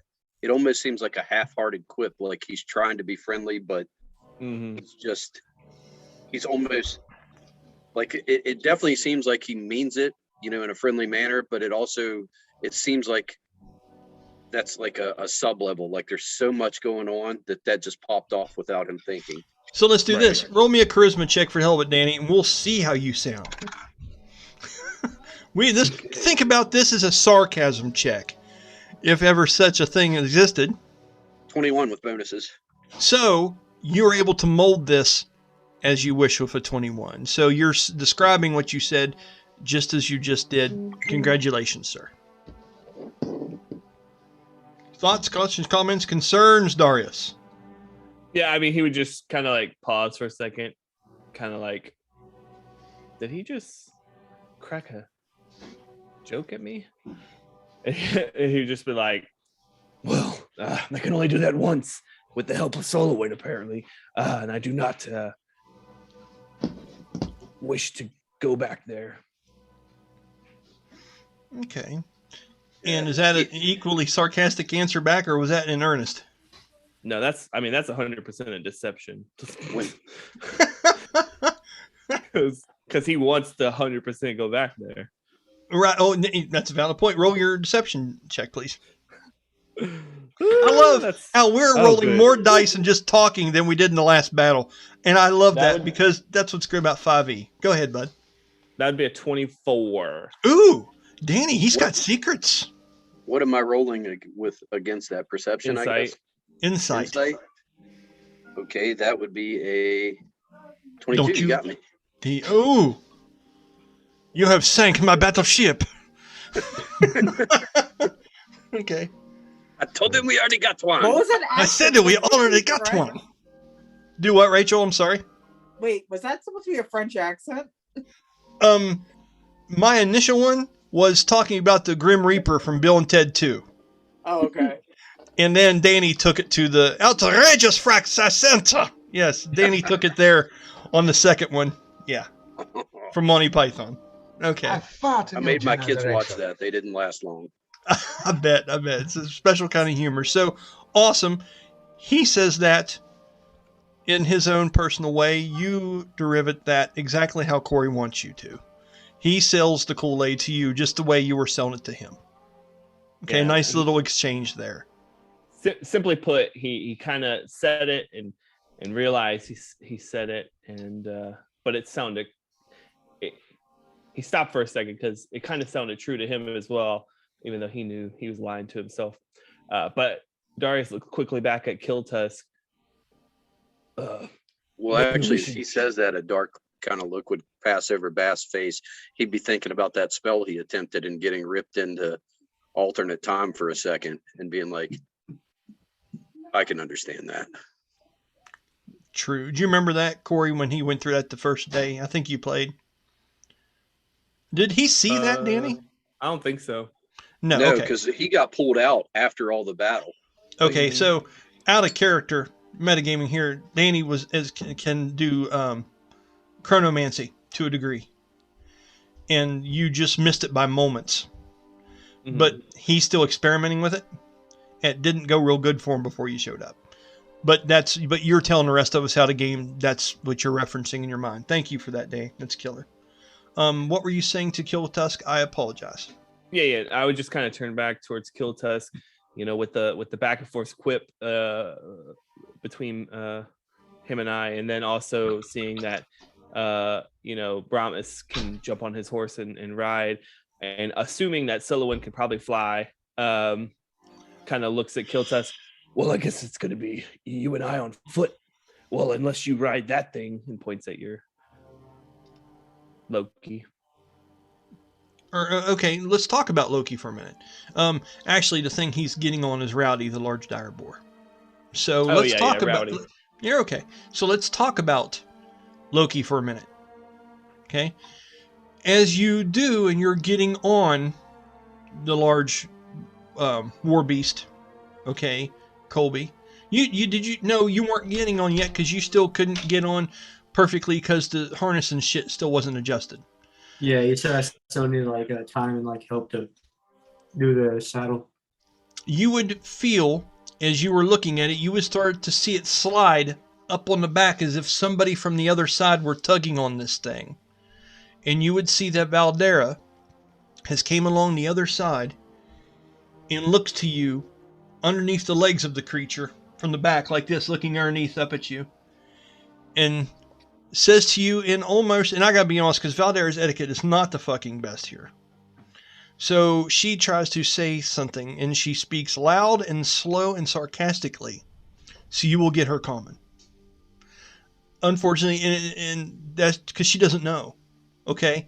She goes, I can help you. You're going to fall off if you get on it like this. And she kind of smiles and gives you a thumbs up.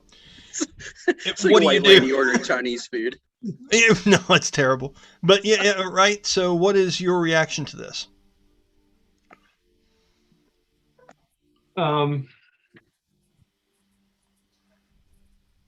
Be honest. Probably like sarcastically reply, being like trying to like use her tone back at her and be like, "Thank you." Nicely done. Nicely done. She would be like, okay. And then she mutters under her breath, and you can hear her dance. Like, obviously, that's a lot easier than I thought it would be. And she starts pulling that stuff down. She is going to help you try to put the harness and stuff back on this and get it fitted so you're able to climb up on the creature while it's in this bowed position. Colby, is that cool with you, or did you not want to get on it?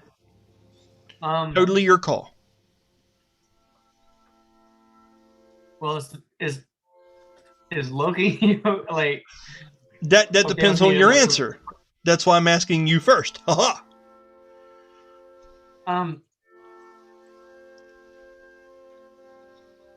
Probably knowing that like I have Loki, I'll probably not probably have Corey and Darius another go of riding this dire boar or Okay. riding Rowdy.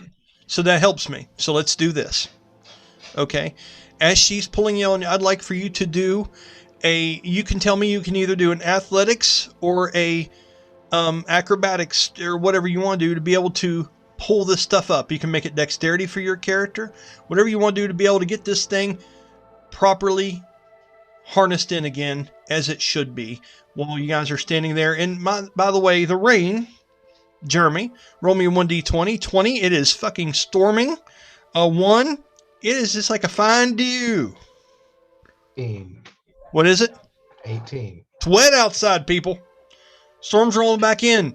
So as you guys are doing this, I want you to roll, since you're both are working on it, it has advantage. Okay. But you're going to take from that roll because of the heavy rain and shit, and you're slopping around in this and stuff. You're going to take 2 off the roll. So it's advantage, but -2. So go ahead and roll whatever check you'd like to, Colby, and tell me what you get. I'm going to do acrobatics because I have proficiency in dexterity. Fuck yeah, you do. Look at you using numbers. I'm proud. Go ahead, buddy. Promise, you're more than welcome to help up there and get a hand too if you would like. You guys jump in how you want to here. Look at you. Oh, I got 20? natural 20. Do I have the -2 of that? Yes. But you have proficiency, so it's going to be over 20 still anyway. Yeah, so... Okay. You do a amazing job of this. I will even say maybe Brahmas, maybe you were 25. thinking about giving aid and you take your horse over, but Killtusk has got this shit. And with him and Valdara working on this and pulling this harness up, it is as fixed to this creature. The large mammoth tusks are on the side almost like sleds that you can step on up, almost like running boards on a big redneck truck. You know, you can get up on the creature. Have it hooked up pretty good if a natural 20. Thank you for making my job easy, Colby. With that, you notice that Loki is starting to get jealous and is in the background. And Darius, you would notice this. Silouan, you would notice this. Everyone that's around the back end watching him get this creature ready to rock and roll, as it's kind of going back and it's kind of rubbing its head against the back legs of the creature. And every once in a while it's like, it's snapping at your feet a little bit playfully, trying to get attention back to him, as this creature has deep emotions and is very connected with you. So as you're doing that, you have stated, Colby, that Killtusk does not plan on riding this, but is going to offer this to so many other people, as you do plan on yielding to the needs of your beast, correct? Mm-hmm. This war beast could easily take 2 people on it, if not a third, if they were like Dauntus or someone small, which Dauntus will not have a fucking part of this at all, but you know that. So, taking that up, you know that Brahmas has the warhorse. Okay, Danny potentially has a griffon that you've seen, but you don't know for sure. Silouan only has 1 wing. She cannot fly. And you know that, so you see the situation. So, what would you like to do? Do a little role play, sir. I'm going to force you to. It's going to happen, Colby. It's going to happen.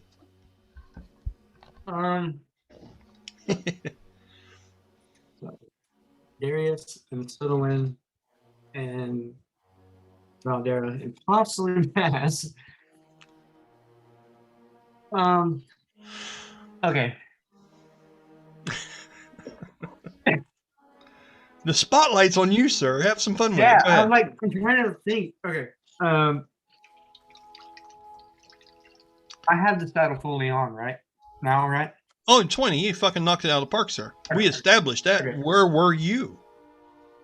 Well, I didn't know if like I've been bragging it was on you gonna for be, 5 like, minutes. past- I didn't know if it was gonna be past that or it was like I was still doing it. No, And, you've like, got it kind of taken role-play care as I of. did. Just through DM magic, it's taken care of and it's done very well. Yeah. Okay. Then I'll probably be preparing Loki for me to mount it up on him, and then probably letting the group know that Rowdy can can have 2 people on him, and if anybody else has another sort of mount available that can hold another person, somebody's gonna have to walk on like. Okay. Just curious, is oh shoot, what's her Celine there as well? I'm not got to that yet. Selena's still on the ship. She is tending to Oma currently. Okay. Bass would say if Valdara's cool with it, I think we can watch from the sky. And as he's saying that, he's rubbing his head against Aeros and talking to him. Okay, as you do that, Colby, this is interesting. I'm going to give you all a chance to respond before you go to this, Colby, because I think everybody needs to have a turn, have a voice, especially Rachel. It's been a minute for her. When he says that they'll be able to see from the sky, Killtusk knows that things that fly around here have a good chance of dying around here because of that large creature right now. Anything in the air for any kind of amount of time is a threat to that creature. And okay, what is the name of the dinosaur that is the flying dinosaur? The one with the large leather wings and the large bone projector? Pterodactyl? Pterodactyl. Look at fucking hey. Well, there's more than one, but like that's the most known. You can't steal her thunder. Let me feel smart for once. I was not good at science. Rachel, for that. It still matches his description. Rachel, for that, you have inspiration. Mark it down your character sheet. Pulled out pterodactyl faster than anyone else. Ladies and gentlemen, wham! Inspiration for that. You're welcome. It's all good. So, you know, Killtusk, that pterodactyls around here, especially this time of year, are either dead, they go into caves, a lot of them starve and die, and the ones that are brave enough to go out are usually scarred up. You don't see them during the months when the Quetzalcoatl is back on the volcano. So, now you know it's heavily raining, and there's some storms, which could help mask to a degree, but it's still going to be a very dangerous thing. Now, I want you to think about that, okay? As he has offered this to everybody else, Brahmas, you're good shape. Silouan, what would you have to say to potentially riding the beast? Oh, I did not plan this out. Do you want to? I can let Corey go first if you want to think about it. Yeah, give me a second. All right, you're on deck. Okay, Corey. He's always got role play in his back left pocket. Let's go. I imagine with like seeing this beast and Darius is just kind of looking up. I've been on this thing once. That's plenty. I'll walk. And I start heading in the woods. Okay, he goes to the wood line. So, boy, that gave you a whole 10 seconds there, Rachel. He killed it. He killed it. You know, it's funny. Corey likes having his moment and shit. I fell off the damn thing. I'm not getting back on this motherfucking thing. But buddy, it's your call. It really is. It's fine. No, I just love how Darius just like looked at the beach. He's like, nah, not happening. It's a long fall. It's a long fall. You kind of knocked the wind out of me last time. Yep. You know it's rough, man. These boots for nothing. That's right. These boots are made for walking. And walking's what he'll do. I'll do. You know, I love it. Absolutely love it, man. No shade at Corey or Darius, but you know what? Someone's not gonna be a pussy, and she's gonna try to get on. Oh my, throwing shade! Look at Jeremy Keaton laughing at that. So, Silouan, and it's true to character. You do try to do some of these kind of tough, brave moments. Like we talked about your backstory, and as funny as that is, it is kind of true to how Silouan is thinking now. Before, you would have never even fucking thought about getting on that thing, but new Silouan, that's embracing her fears and trying to be tough. You look at this thing, you're like, fuck yeah, buddy. I'll climb a mountain. I'll do it. So you're good to try to get on this thing, correct? Yeah. Okay, go ahead and give me an athletics or acrobatics check with advantage and let me know how you do. Oh, with advantage? Yeah, just because the creature's being so catering and bending down the way it is. It's not like you're just trying to jump up on something standing. It's kneeling down with a harness that's been put on it with a natural 20. I feel like I have to be kind in this moment. Now, if you stick your foot in this and fall, we're going to laugh at you. Make no mistake. Oh, don't hold back, please. Okay. Hey, no problem.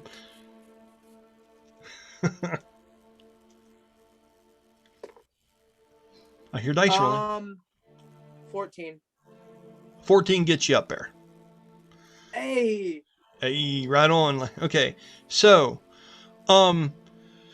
you know that in that moment, Killtusk, because Darius has had enough of the big show, there is an allosaurus that could possibly be accommodating for him. I will give you this moment to say a small command or something like that, and see if you can try to coax the allosaurus into walking up to Darius and offering it a ride in this moment, if you would like. If not, you can still ride on the allosaurus, and there will just be the one. Completely up to you guys. Val, and then we'll get to what Valdara and Danny are doing.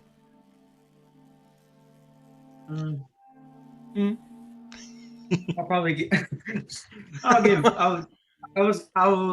give Loki a command to see if he'd be willing to ride on, if Darius be able to wanting to ride on him.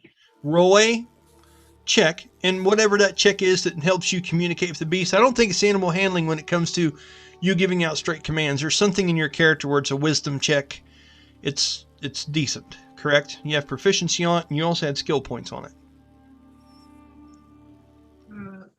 Monster calling? Sure. You've convinced me.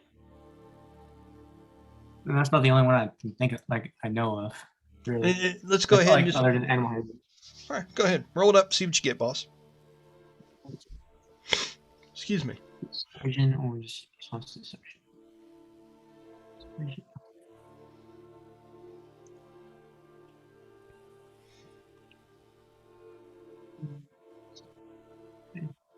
3 hours later. SpongeBob. Little SpongeBob humor for you. 10. 10. Got it. I will role play a 10 for you. Darius, as you head off to the wood line, hoping that someone quickly trails behind you to tell you what direction to go. Right? He ain't dumb. He ain't gonna go that far. He's just he's starting that direction. Yeah. And I know your character's not I saw the stat you rolled. He is far from silly. You hear the slopping footsteps of a creature briskly walking up to your side.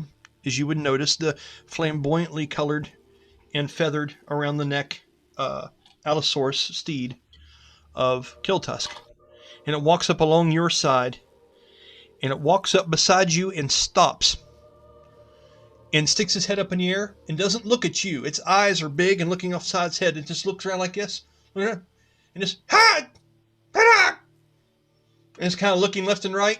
And, ha! And it's just kind of looking around and shivers its back. And you would see it take its right foot and kind of slap in the mud a little bit. And as it does, a little bit of mud splashes up from the footprint and lands on your left leg. What are you thinking here? What is this about? If you want to roll for it, or if you just want to use common sense, up to you, buddy. However you want to play it. Yeah, well, I just imagine Darius would just kind of look down and like kind of look at the creature. Does it look like it's mountable? Like, does it look like it's specifically designed? It has all the stuff on it to be mountable. He has a full riding gear, a place for extra spears, 2 quivers hanging off the hips of it for arrows, and it has a bridle, although it doesn't go through its mouth. Yeah. But it does have, it's part of the metal helmet, and the pieces that it has on it has leather straps that hang down on the back of the creature. All right. Yeah. It's a dinosaur chibok. Like I look down and kind of press the digitation, the dirt off my pant leg. You burning through cantrips. Look back at Killtusk. So Killtusk is up on the beast, right? Like up on the big beast, right? Did you? Yes, I believe you did. Didn't you, Killtusk? So Killtusk and if Corey was gonna take Loki, I was gonna be the one that ends up walking. So it looks like Killtusk is looking to see what you're going to do. Let's say he has 1 foot on the tusk on the side of the wild boar, the dire boar, and it's kind of looking at you to see if you're taking a bite there. Yeah. So if it looks like he's not getting up on the boar, it looks like he's gonna walk, which is what it sounds like. Like, I think you were thinking about getting up on it, weren't you, Colby? You were in wait. He has 1 foot on the side, and a hand up like he's getting ready to, but he's turned over his shoulder looking at you to see what you're doing. So just to clarify, Solo ends up there. Killtusk looks like he's going to get on the boar. Brahmas is riding his fucking hog, literally. Right on, it's a Harley. It's a Harley. Yeah, it's fucking Harley horse. Yeah. So seeing that, I'm like, well, worth a shot. Then I would straddle Ulran Chocobo. All right, that's all I was going to say. This is Dino Chocobo. That's what this is. Yeah. Roll a athletics check or a acrobatics, whichever one you want, to get up on said Chocobo with no advantage because he rolled such a poor roll in telling it to come over to you. So we're talking, okay. Whichever one you think. It doesn't matter. Oh my God. Oh my God. So you're saying a dexterity, or are you saying specifically athletics or acrobatics? You choose and tell me why. Or hold on, that's a 7, or either way, it's a 10 or below. So I would imagine, like, you know, Darius is definitely more dexterity based in general. He tries to poise himself more than he does try to flex his muscle until you know shit hits the fan. So I would assume he would do acrobatics which would be a 10 on the acrobatics. A 10 gets you up there, but you're uncomfortable.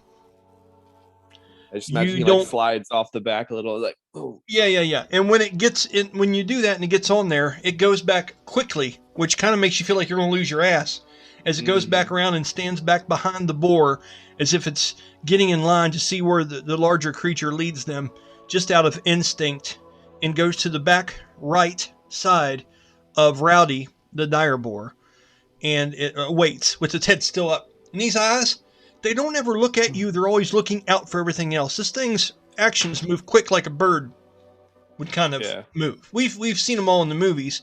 You kind of get what an allosaurus is like from Jurassic Park. There you go. Yeah. I'm going with that visual.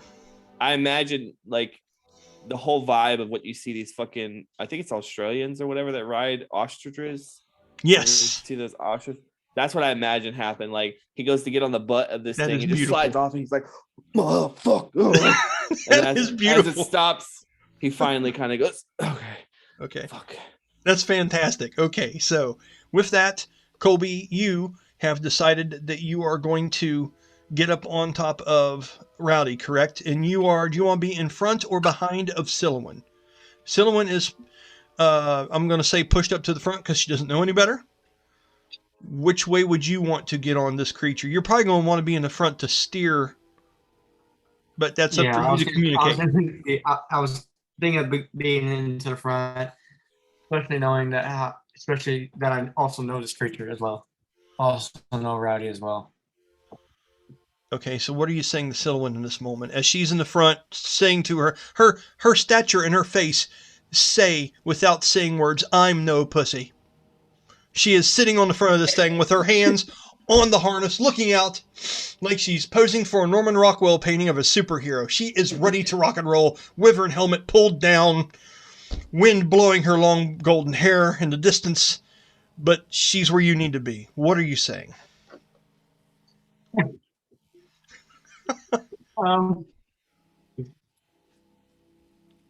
He'll probably be something like That's 3 ums and 2 uhs. You need to go ahead and say what you're going to say, Colby. Is that like his response? Yeah, you know what? That's role play. You can use it. Is that what we're going with? Or do you want second swing at this? Not to rain down on your parade, Miss Queen. My name is Silhouette. Oh my God, he's going full tilt. Her name. Go ahead. But I'm going to need you to scoot back.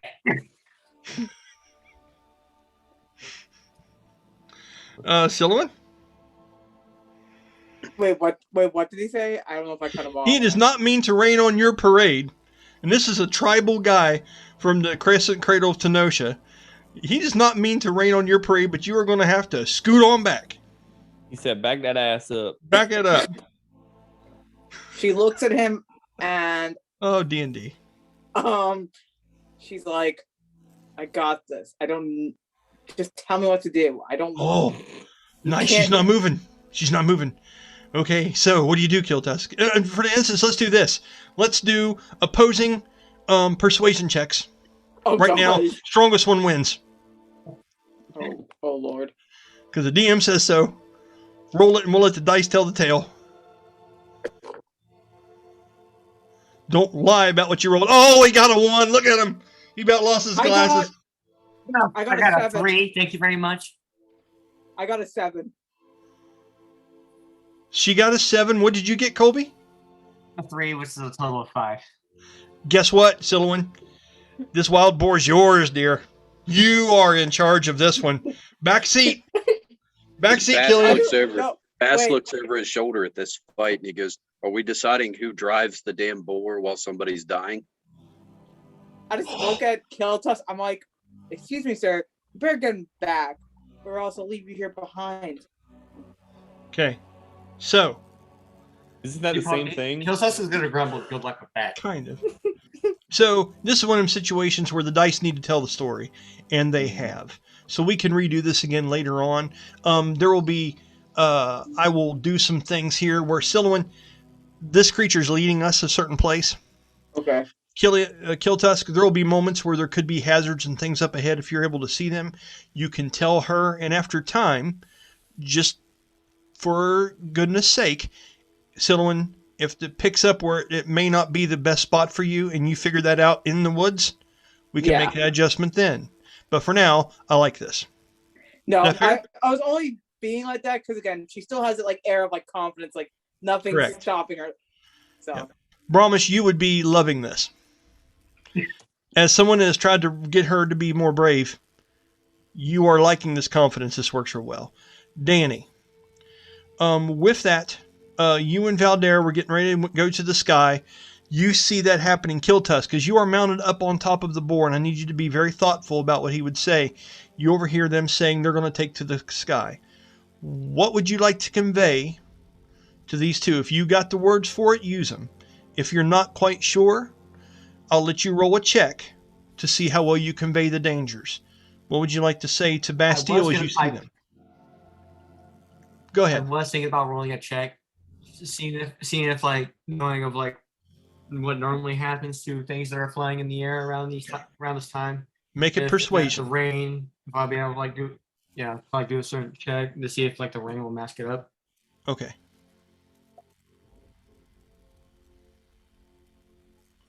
Eight. An 8 total. Okay, so Danny, Mhm. as you're going to get on Aeros, and you've said, remind me what you said to Valdara again, please. That we could watch from the sky. Okay, she sees your seriousness as you say this over to Silwyn, as like, people, this is urgent. There's someone dying, and you say this, which darkens the comedic moment and the tone of this, as Valdara looks to you in a moment as if she gets your sternness, Which but is unusual for him. it's surprising. Yeah. It's a bit surprising because you're usually fairly lighthearted, in moments. And she kind of looks at you, kind of like I got your lead, but okay. She gets to put an arm up on this bird because this creature can carry both of you typically. And then Killtusk moves the dire boar up alongside you and mentions to you, and he looks up at the sky, and you see genuine concern on Killtusk's face. Okay, as he looks to you and says, this season is bad for these type of passages. He looks up again, he holds his hand out like this, and he collects some of the rain as it drops down out of his hand. He goes, the Quetzalcoatl sees all that fly, everything that moves. It Can it attacks. see magical darkness? Is a magical what? A darkness. And he thinks for just a moment on it. Yes, it can see in the dark. Has a dark soul. You are in danger if you go there. I would not fly.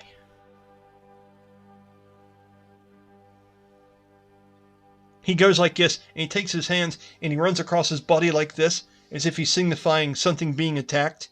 And he looks at you and he holds up that rainwater and he squeezes his fist again. And he goes, it would be threatened by you. If you fly, you must be careful. He looks to Valdara and he actually, he says we could either stay at the treetops or we could cut this mission a little short if it comes to us. She puts her hand on your shoulder and leans up and looks over at Killtusk and says, we'll stay low. Can you tell us if you sense it? And she looks at you and a nod. She goes, and then we can land. Killtusk, would you be willing to do that? To watch, keep your eye to the sky, to look for the normal signs of this giant shadows, of the sounds of the wings, and the things that you're attuned to listening to, I hear. Do you agree that if they stay low, that you would try to give them a sign? And if you do, how would you like to let them know that the danger is coming? How would you like to let them know? You got all these bone instruments that you have. You could have your creature let out a different call. You could shout something out. How would you like to let them know if they're in danger if they fly low? I agree. And for the signal that will be used, I will do 2 calls on my monster calling horn, and the call will sound like an eagle screech. Okay. For clarity, and I've got an idea for you. Roll me another one of your checks for the monster lore checks, please. Let me know how high you get.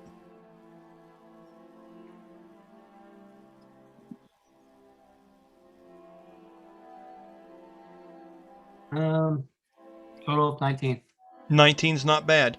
In this situation, if you were to make, because there's no real eagles around here, my friend, which is why I wanted to tell you that, okay? You wouldn't be familiar with what an eagle call is, but what will work, based on that kind of stuff I made up earlier, with a 19, which is really, really good, you would do the sound of these pterodactyls off in the distance. That's what you would monster call. So when it comes to that, I'll have you do a roll to see how well you do that shit, how you perform it.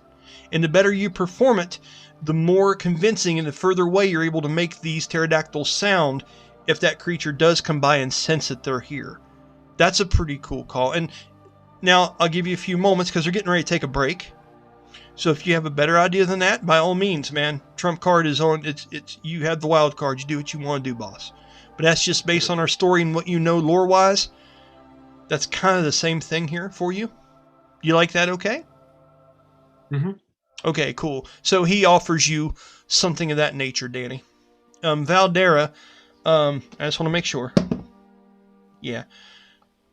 She gives you a nod. She doesn't say anything. She gives Bastille a strong nod as if she likes this idea. As soon as he starts to trot off, he would mention to her, you know, aren't we sent here to kill this thing anyway? Why not draw it out? As soon as we get this thing rescued. She says to you, she goes, if you're wanting me to get on this thing so we can go straight into the gullet of that creature and battle it, don't you try. I'm not trying to call your bluff here, Bastille, but you fucking know better. We're not ready. Did you not see the mark on that displacer beast? Now listen. She says to you, and she even leans in further, and she puts her hand on your other shoulder. She goes, I'll fight with you. But, and she leaves it there. This is strange coming from her. Now, you know, she's trying to be tactical. And you can only imagine she has read things and understood the hype on this thing. If she's not willing to put her head into the alligator's mouth to show for the fans, take from that what you will, bud. Okay. Yeah, and as you know, like this is out of character normally for him Okay. anyway. He's just very driven on this one. Yeah. And he lowers his head and he goes, "Cooler heads will prevail." Usually it's me on that side. And he hops up behind her. She goes, Don't you dare fucking get used to this. Not a word. And she kind of smacks your shoulder from the back as she says that. Makes a smart ass comment about she doesn't know why she's not able to drive the griffon because Rachel's driving the boar, and she thinks it's He hopped sexist. up behind her. Oh, you're He behind? actually Okay. As it should be. As it should be. Following suit. And with that, is there anything else anyone wants to say before we take a 15-minute break?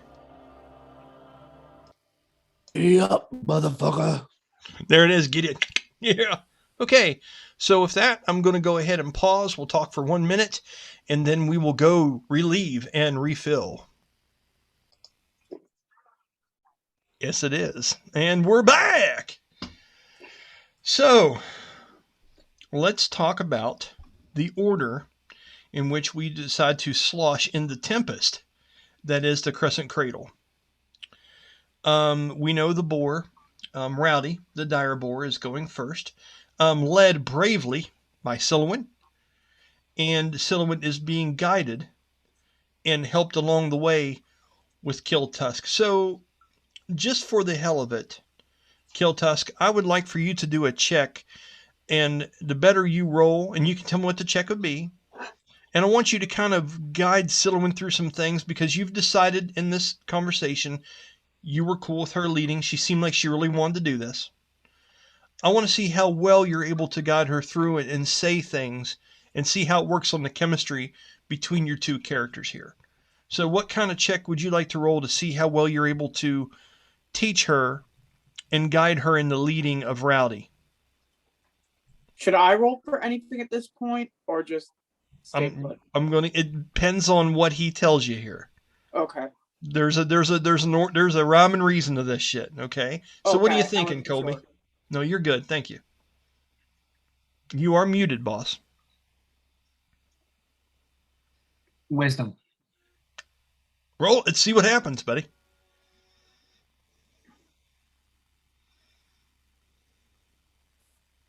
Total of 17. Total of 17. Not bad. So, is there anything just off the top of your head you'd like to role play and mention? Like, talk about some things maybe you're pointing out, talk about some tracks and things you're pointing out. Do you want to say it, or you want to let the 17 speak for itself? Let the 17 speak for itself. That's perfectly fine. And that's why we do that. Because, mind you, D&D is really fun, but if you can't think about how to speak like a Mesoamerican native and shit, and tell somebody to look for the sky, and whatever, that's perfectly fine. We're not here to impose roles. We're here to have a good time. So 17 speaks for itself. With that, I would like for you, Danny, Jeremy, what kind of role do you think it would be to learn something? Insight or investigation. What do you think, Mr. Keaton? Are we agreeing? I was thinking something along the lines of an intelligence roll. I feel Depends like on wisdom is recalling, whereas intelligence might be gaining. Right. So Yeah. what do you think, Corey? We have insight and investigation. What is it to learn a trade as you're going along? What do you think would be the role for that? Just to clarify, trade being a new skill. Sure. Right? I mean, it could be Is that defined what- as that. She's trying to pick up on how to lead this thing. Killtusk rolled a 17. He is pointing out things to her. Watch for the snake hanging from this tree. Make sure to guide him and feel what he's doing. There's a neat chemistry going on. What do you think would be the check for her to pick up what he's putting down? Yeah, I would agree. And at a minimum, it'd be intel based. Okay. I will let you choose then, Sylvan, between those two they mentioned. Which one would you like to do? Insight or investigation? That's what you said, right? Let me look to see which one is the. I think those aren't insight and investigation both wisdom based. No, insight's wisdom, investigation's intelligence. Let's do that then. Let's do the intelligence one. Okay. That is a 13. Okay. So this helps with the chemistry you have with Killtusk's character. You're hearing him saying things as far as like when you see the leaves move up ahead in the trees from the heavy rain onto the sides, be wary. There could be creatures there. I will keep in watch. And then when you're going across different mud puddles and things, it's like he is telling you, it's like, Rowdy will listen to you what you think. If you do not want him splashing mud, pull on him, move him and guide him. He is trained for this. You know, and as he's telling you these bits of wisdom and shit, you're starting to pick up on things, and this helps that he is playing to your interests here, Silverman. It's nice. Okay? Yeah. And you are serious ghost at the pottery wheel vibes.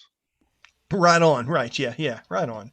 So, doing that, let's go ahead and we'll describe the order. That's going first. It's got to be Darius and Loki going second, simply because that's all the further the allosaurus would probably want to be away from them. Jeremy, you would have to be third. You would be on the warhorse taking up the rear of this, okay? And then that leaves Valdara and Danny just over top of the treetops as the fog is rising up, because this is a very hot area for all the cold rain that's coming down and things of that nature, and you're trying to stay as low as possible. So I want to give you a chance, Mr. McGuffey. Make sure to aim that camera down a little bit, because the video is going to cut your whole face off, boss. There you go. Thank you. Okay. So I will give you a chance to talk to Aeros / Stillbeak about the conversation that took place. What would you like to say to him to prepare for what we're getting ready to do here? He actually would, I guess he would probably do this before he got on, and he would put his head against Aeros, and because I know that they can share a little bit telepathically. Yes, they can. And he brings up the image of what he saw on the ship that night.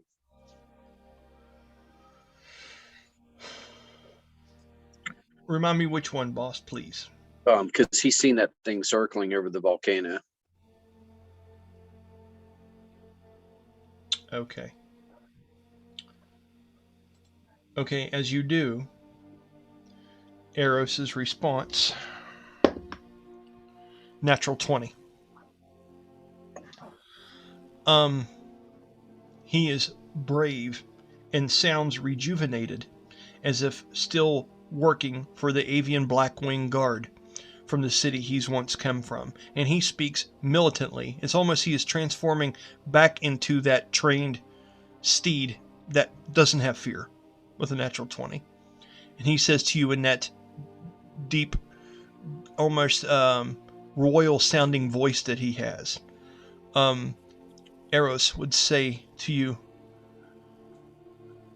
and we said which actor was this again, the voice? Benedict Cumberbatch. Yes, and I can't do that very well, but you get the gist. The voice is deep, robust, almost royalty sounding. And as he says to you, I will keep you in the sky as long as you need be. I do not fear this creature.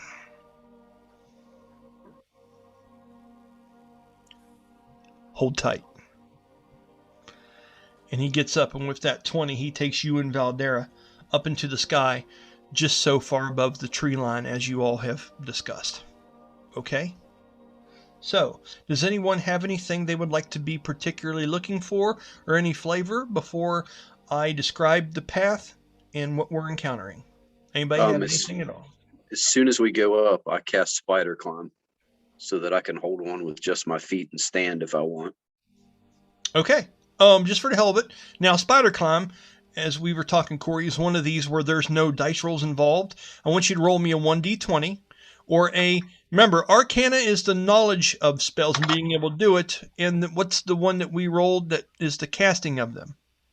Spellcraft. Usually just use your... I'll just use my casting modifier, but that is a That works. 16, and with... It's a All right. Yeah. I guess I got a 17 for spell on the charisma based ones. Okay, so So- 10 pulls things off, 15 pulls off things that are difficult, 20 is some really impressive shit. You're in between there. So your casting of this spider thing, because Oh this no, would that's be a bonus of 17. a bonus of 17? Yep. 8 That plus shouldn't happen. 8 plus proficiency bonus, plus ability modifier, plus skill bonus. So 8 plus 4 plus 4 plus 2. I think the 8 was already adding in your proficiency bonus to it. Okay, It's well, part it of that says- equation already. I think 8 is the total of those things, so it's going to be a 1d20 plus 8. On the character sheet, as it goes, it goes proficiency bonus, ability Yeah, so- modifier, and then skill points. And I think yours equal So- up to 8 total. No, so it says 8. So I've got 8 for that. Proficiency bonus is 4.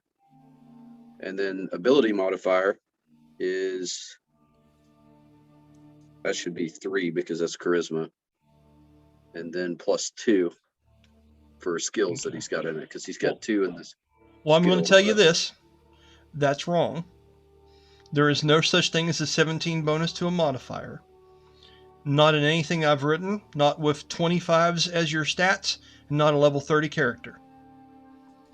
So I'm going to Not say for the, this was like I was casting a spell attack. okay, so it'd be a 1d20 plus 8. Not by the way I'm reading it, but Okay. Okay. I'll do But I it can one do last our- time. I'll do it one more time, and then we're going to move on. Okay. So, your spellcasting modifier, are you looking at the character sheet on the yeah, drive? so I've got spell save DC. Oh no, my spell attack modifier is 9. That doesn't have the 8. It's plus 4 plus 3 plus 2. It's a 9. That's what I'm trying to tell you. The 4 is already part of that equation. You see what I'm saying? Yeah, It that was was 4, that was for ability the modifier. save DC. Sorry, Mhm. I was looking. For some reason, I thought attack came first, but I see it up above it in fine print. You were getting the serious version of Brian on that 17 modifier, bud. You were getting the horns. Yeah, I've got Yeah, a it's spell like- attack modifier of 9. Okay. So that would be 25 total. That works. Okay. With that 25, you perform an excellent casting of this spell. Excellent enough to be able to spider climb on something that's moving. Whereas typically, spider climb is climbing walls and shit that are stationary. We have to be realistic and say that you are soaring and doing this thing. And Aeros does have his own conscience. You have a conversation with him. You guys are close. You are able to stand. Although I'll have you roll this check again for the longer you wish to do this. But you're able to stand on Aeros and spider climb around him. As you do this, Valdara stays in the front and looks over her shoulder at you nervously. Okay? Okay. Anybody else have anything? Corey, do you have anything? So Spider climb on a griffin. what do we know at this point though? Like we're going into these wood lines, right? We don't know what we're gonna see, what's gonna happen, but we're doing it at a fast pace, right? We are moving steadily. Because of the bad conditions and the denseness of this place, there are certain paths in here, but there's no fast moving through this area. It's at a normal rate of speed. Okay, but we are getting it. We're not stopping for anything along this way. I would say you could overhear Killtusk giving instructions and talking about warnings to Silwyn, so you know he's kind of helping guide her through this. Part of the conversation earlier that I will do for theatrics and help with this is that he made a note when he was speaking to everybody that, you know, there are dangerous creatures in here. The lanterns on this thing indicated it came from one of our huts, one of our places that we have in here, like these hunting lodges. And we're going to find one of his friends, one that didn't answer that call back that he made from the ship earlier. That's what we know moving forward. Is there anything you need me to elaborate on that for you a little bit, or does that cover it? I just want to preface that Yes. if it seems like we're getting into like difficult terrain type of stuff, aka anything that's going to require like checks, Yeah. I do have the ability to enhance skill empowerment and enhance ability spells Okay. that I would like to then utilize as required. So if we're starting to get, we got to jump around a bunch of shit with dexterity, then I would be utilizing that to pop enhance ability on this motherfucking chocobo. Awesome, man. Okay. I can do that. Well done. Jeremy, anything particular you're looking out for? Anything you'd like to do? When you cast a celestial steed, do you have to keep concentration on that, or is it just last? Nope, it's around. Good And deal. it sticks around for as long as I want it to stick around. That's awesome. What a fucking great spell, right? It's ridiculous. It's flavor all day. What else you Oh, thinking it's flavor all as you day. go? So he's going to, as he's riding, he's going to try to keep his attention on the group in front of him, but also pay a little bit extra attention to Bast and them up in the air. He wants to try to make sure he can maintain sight of him, just because he's, talking about the pterodactyls and everything else. Wants to make sure if anything happens and he just disappears out of the air, so that not overlooking the group, that he knows something's up. Okay, that sounds good. Okay, nothing at this moment. Now we're going to have some fun. Okay, and I want to explain this so you know where I'm doing. When I have people roll DCs and things for me like that, here's what I'm doing. And I hope you guys do this whenever you run games. I'll roll 1d20, which represents the roll of whatever I'm going to make here. Okay, now if I say a 1d20 plus a 1d4, that's if I imagine the modifier would be at least a 2 for whatever's doing the roll. Sometimes you'll hear me say like a 1d6, I'll add a 1d8, and on a rare occasion, you'll hear me add a 1d10 to that. That means it's possibly got a modifier of +5, and I let the dice tell the story. Okay? So, I'm going to have you guys roll some checks that decides our fate here. Alright? Because I enjoy this shit. Colby. And the only reason I'm picking on you is because you are notoriously great at rolling low numbers, and that is what we need here. Okay? I would like you to roll me a 1d20 and a 1d8 with disadvantage and tell me what you get. The one time he gets 2 nat 20. I know, right? We're fucked. We're fucked. So he wants the lowest possible number there, right? I don't Am I know. doing disadvantage with the D8 as well? You are. So I'm confused. Like, what does he consider Oh, the 16. That's the lowest. That's with disadvantage. Mm-hmm. Okay.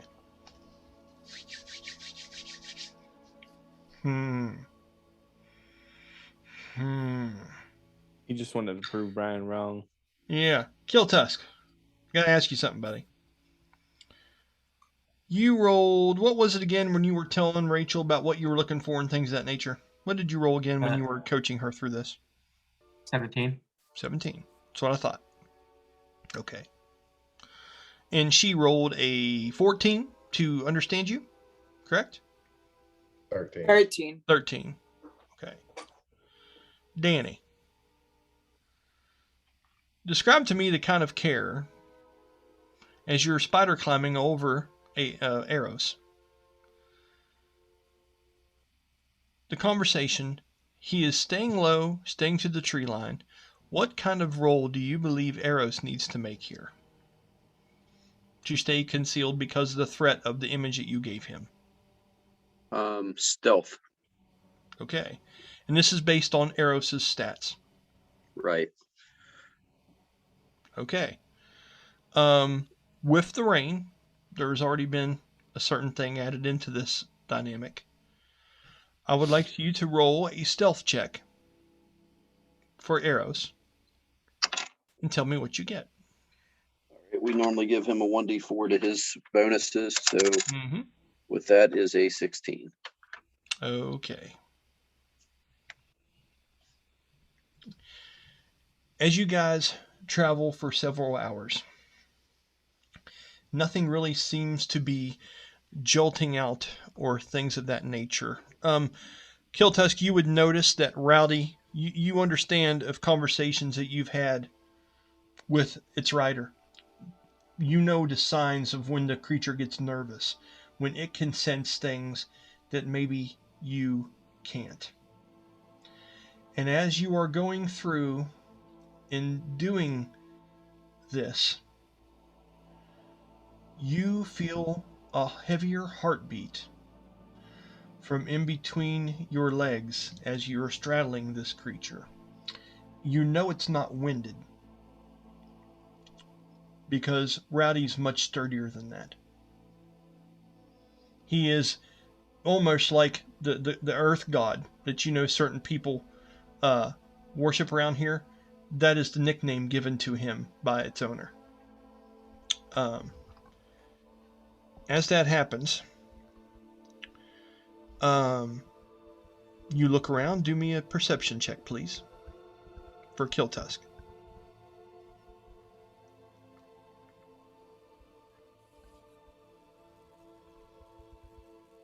$17. 17.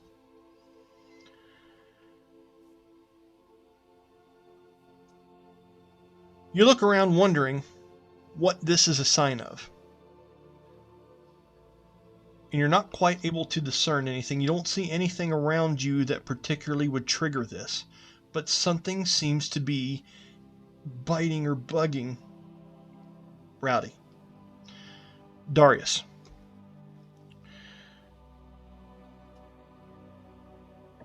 You'll notice that after hours of falling behind Rowdy on this steed and things, this is surprisingly comfortable for you.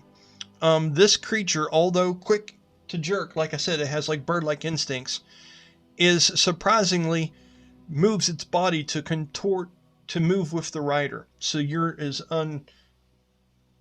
comfortable as possible. The thing is very agile. It's impressive. This creature is not only just strong, but very dexterous. And you'll notice that just for a moment, as the large dire boar in front of you seems to start stepping softer, the mud is not splashing up nearly as much as it was. It's almost like it tiptoes for just a few moments. And you, for the first time, Loki stops and looks up. The rain bouncing off of its scales, you would see those large eyes even look like they're a bit wider, and you would hear it sniff deeply.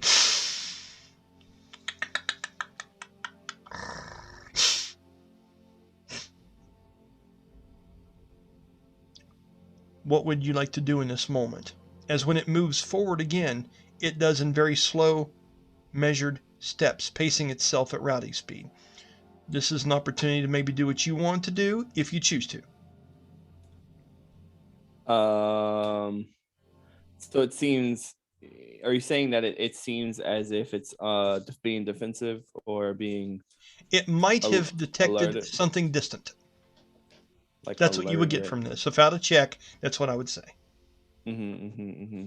So I would say in that instance that Darius would go, I don't know what's going on, but this is internal monologue. I know the voice. Yeah. Yeah, I don't know what the hell's going on, and I think Darius would also kind of go, like, what's it smelling? See if there's roll a check for that. Weird smell on the horizon.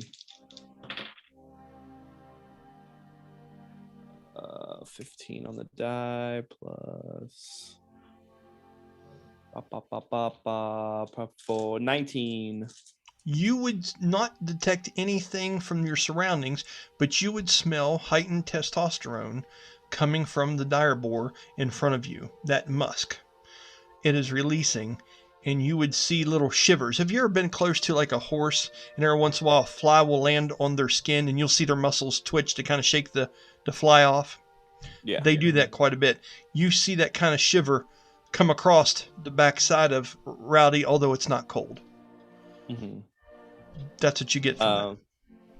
So I would just with my left hand on the animal, I would take my right hand and just take it to my back a little bit and just kind of strum just ever so slightly as I will imbue this creature with cat-like grace.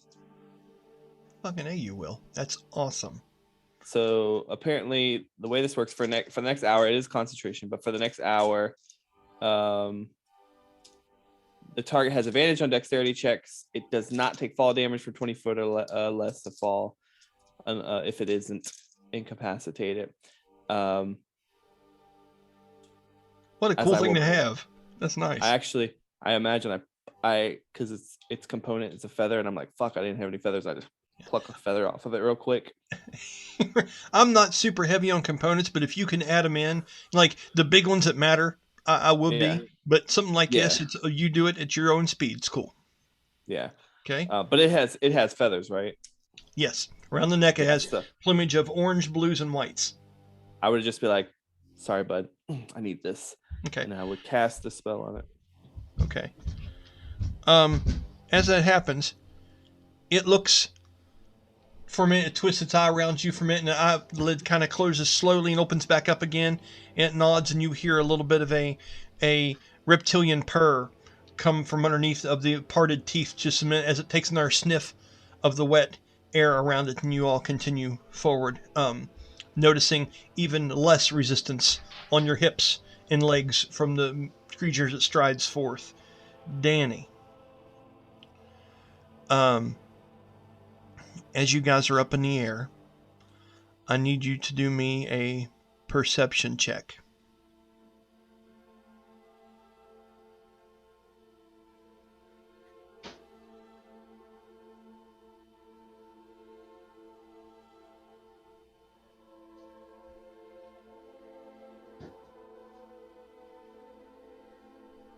You're muted. 19. Okay. With a 19 off in the distance, as you find yourself being bored with looking at the little mundane things that are around here, it's awfully quiet around here for a place to have such a reputation of danger, as Valdara read to you quite a things from the ledger and the contract. But you also remember the story that Killtusk told you and warned you, and you're remembering his words. You almost anxiously and nervously fight to hear against the rain slapping down the wings of Aeros for a call, for a sign, for something. And in the distance, something fluttering catches your eye. As you look off to the side, Valdara does not seem to notice this, but I would say maybe 100 yards off in the distance, as there was a flock of small, black silhouetted birds that were flying across the canopy just up above. All of a sudden, you ever seen a flock of birds all of a sudden take a dive where they all just kind of understand each other's thoughts and move at the same time? You see that. It is eerily silent, as there is no call or anything coming from this large grouping of long-plumed birds up in the distance, as they are all flying, all of a sudden, nervously, quickly twist and dart into the clouds deep down below. And then when you look a little further, you would see the rain in the distance take a twist and turn as if the wind had changed. And you feel a pressure change.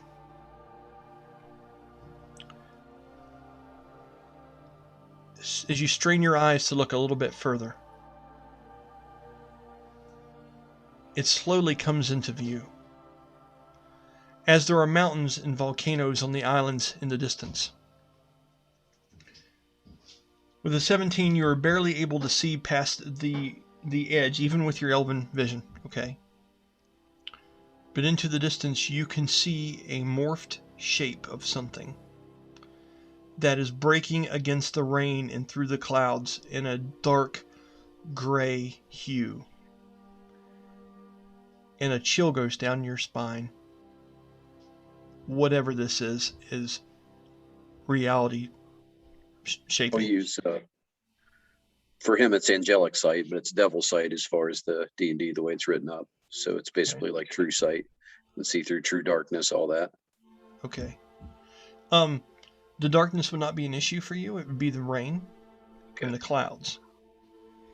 As you strain to do that, Valdara would notice that you are not spider monkeying this thing as much right now.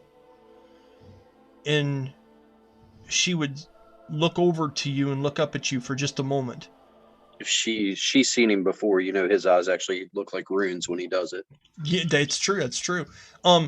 She looks up at you and matches your eyes. And you can see her and you hear her audibly gulp and you hear her crack her neck and stuff. And she goes, "Are we already descending? What's going on? Talk to me." Whatever it is, it's large. We need to go down. Large, like what kind of large? And she peers out to look too to see what it is you're seeing. She can't make out anything. She seems to be frustrated. You can hear it. Fucking rain is ridiculous up here. Aeros, I'm sorry he asked you to do this. And she pats the bird sarcastically as you guys are moving forward. Once again, you see rain in the distance take a gust sideways as the large figure again shifts up in the distance. And you feel a temperature change. And you can't believe that this is it's deceiving. Is this real? Is that large image something moving, or is that the clouds playing tricks on me? Is there a mountain up ahead? What do I keep seeing? I telepathically ask Aeros to look and to follow my vision. I know he's got way better vision than all of us. Okay. What is the, it's a 1d20 and a what? Usually a 1d4 for him for his bonuses. Okay. Rachel, roll that. 1d20 and a 1d4. Tell me what you get. 1d20 and a 1d4. Yeah. Although I would argue he'd get like a 1d6 on perception because he's got super sight. It's true. 1d20 and 1d6. So 1d20 and 1d6, okay? Yes, ma'am. Yes. Okay. You can keep the 20 if you already rolled it. It's up to you. Okay.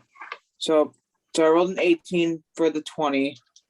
And then for the 6, I rolled a 3. That's 21. Yeah. Aeros says, "Hold on." You dive. Automatically.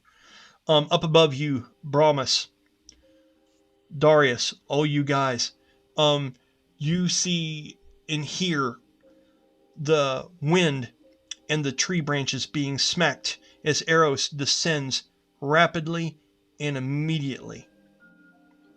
As it is coming down, Valdara looks to you, and this is going to be in a moment, and she goes, "Bast, what the fuck are we doing?" We're landing. She says to you, you guys in front of the large boar. The boar comes to a halt and ruts and goes like this with its head down. The raptor, or the allosaurus, stops dead. Loki, eyes, nose to the air, and you feel a shiver through your legs, Darius. Okay? As it comes to a stop, Aeros lands with the griffon, the mud, and the foliage and stuff slapping up against its white wings and making a mess, and it stops and the wings tuck back and it turns around and it's looking up at the air like this, and it almost has like a bird-like hiss to it. It's like, ah. And its beak opens and its beak is staying open as Aeros' tongue is pulsing back and forth as if it's nervously looking up at the sky with its head down like this. I give everyone one sentence to tell me what you're doing. I'll start with Jeremy. I'm gonna pop off a divine sense. Okay, roll it and tell me what you get.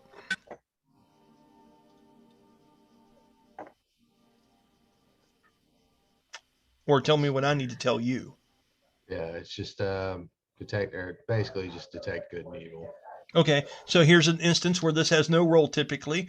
Roll a spell casting thing, a 1d20 plus your spell attack or your spell save DC, and then tell me what that is, and I'll tell you how well this goes. Roll d20 plus The DC, like your spell Okay. save DC. Okay. If I go with my DC, it's a 16. So it would be a 28.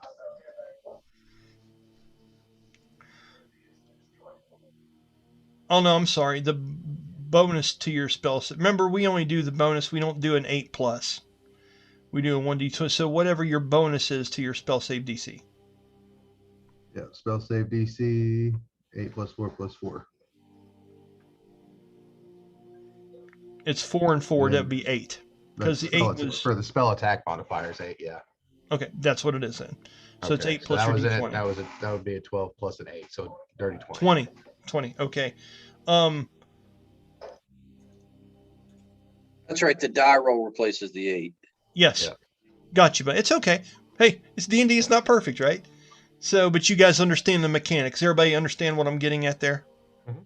Okay, I just want to make sure I'm being clear. I'm not trying to fool y'all. I'm not trying to be sneaky. When you do that, you do not sense good or evil here. I'll be celestial fiend or undead. None of Oh. those things. Okay. And it strikes you as there's almost a nervousness. Even when you're inside of Brahmas looking out, Merc, you feel unsafe because of the reaction and that you're getting nothing. As you look up the empty halls and through the mirror of the present from inside of Brahmas, you feel unestablished, uncertain still, and it bothers you quite a bit.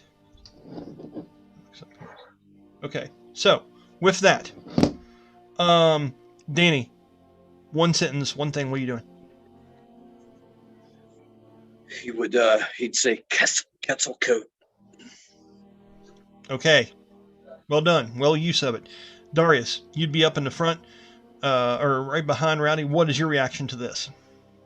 As you know the name of the creature that they are here, they've talked about on the ship and things like that.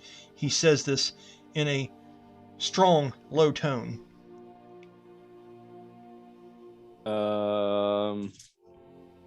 I would say, how do I make this motherfucker go? Okay, interesting. Nicely done.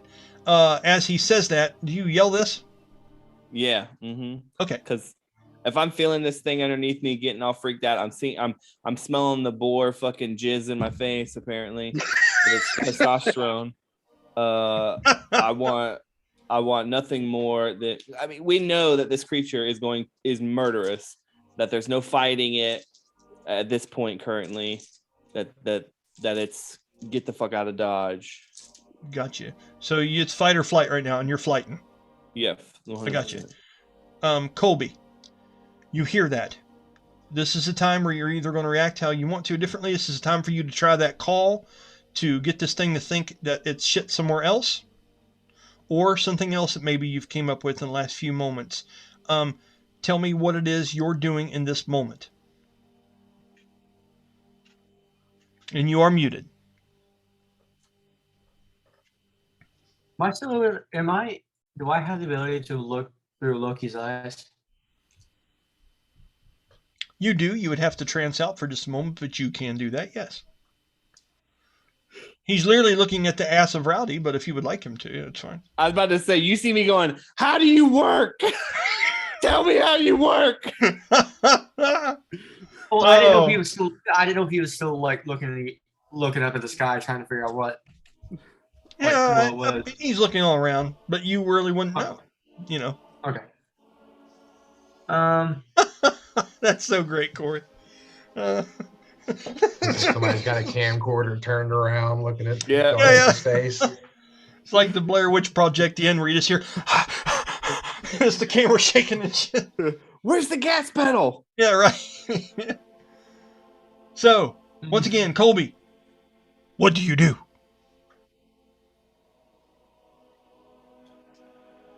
I guess I'll get ready to signal Loki and try to get Rachel here to make Rowdy basically go full sprint, knowing that we are unprepared to fight this thing, especially with what my little tribe believes that we need. Okay, so you're flighting, you're running. Mm-hmm. Okay. Silouan. Well, first I'm gonna. Oh, sorry. No, I was just going to tell you that from behind, Killtusk, You feel him kick the sides of the boar and kind of taking charge from the back seat, and this thing starts going forward full tilt. I want you to roll me a Dex or Athletics to hold on, and then I want you to give me your sentence. Okay, hold on. I got Dex saving or Dex check? Saving. Okay. Let's make it I just wanted to make sure. Okay.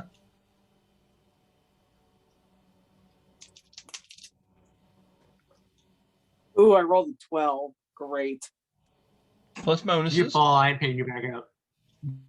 Yeah. Is it bonuses? Okay. So 16. Okay, that'll hold on. Okay. 15 was the goal. Okay. Yeah, you're holding on. It's not easy. Okay, it's going. Jeremy, you see them take off? You're doing this thing. I will describe this to you, and then we'll see what happens. It feels like the pressure in this place gets dense.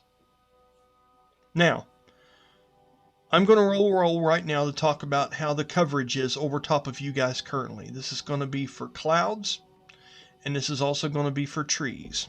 I'm going to roll 1d10 twice. The first d10 is for the tree coverage immediately where you are. Okay? That's a 6. The second roll is for the cloud coverage, over top of where you've currently just dove down through. That's only a 3. That's a total of a 9. That is not the best amount of cover right where you're at currently. Okay? Now, I mind you that I know that sometimes this translates weirdly, and that sometimes I'm not specific enough, you don't understand the exact danger, but here's what I want you guys to understand. In this moment, your first reactions, where he's yelling at the Quetzalcoatl, instead of doing the monster call to distract it elsewhere, you opted out of that option and you are running now, Colby. That option is now overseated by the noise Rowdy's making as he is splashing through the mud full tilt. Okay? And because you made that decision, Silouan's along for the ride. Okay?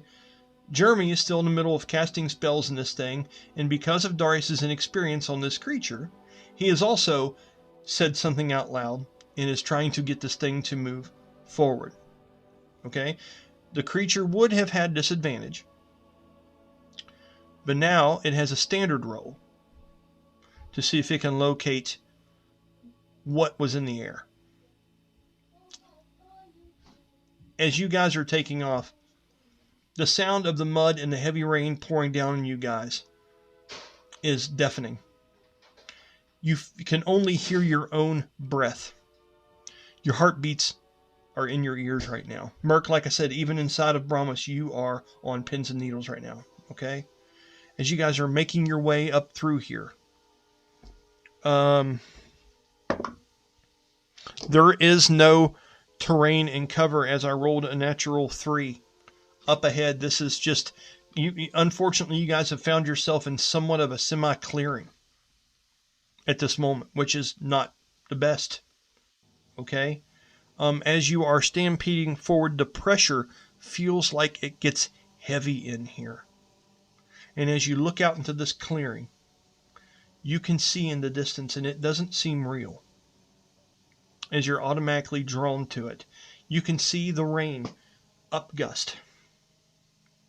And through the clouds that are merely less than 200 yards away from you guys, they seem to suck and vacuum back inward, as if they're being pulled by some kind of unnatural force in a long cylindrical form, and bursting out of it is your first truly good look at the Quetzalcoatl. The leaves in the trees literally bend like a tornado is coming through this landscape. I need everyone to roll versus fear. I ain't afraid of no ghost. Mm-hmm. What are we rolling? A D20? Uh-huh. And I believe the fear is that intelligence or wisdom? So just to clarify, okay, never mind, because we already said what we were doing. Yeah. Anybody within 10 foot of Brahmas is immune to fear. immune. So I'm going to give that to Darius because you're right in front of him.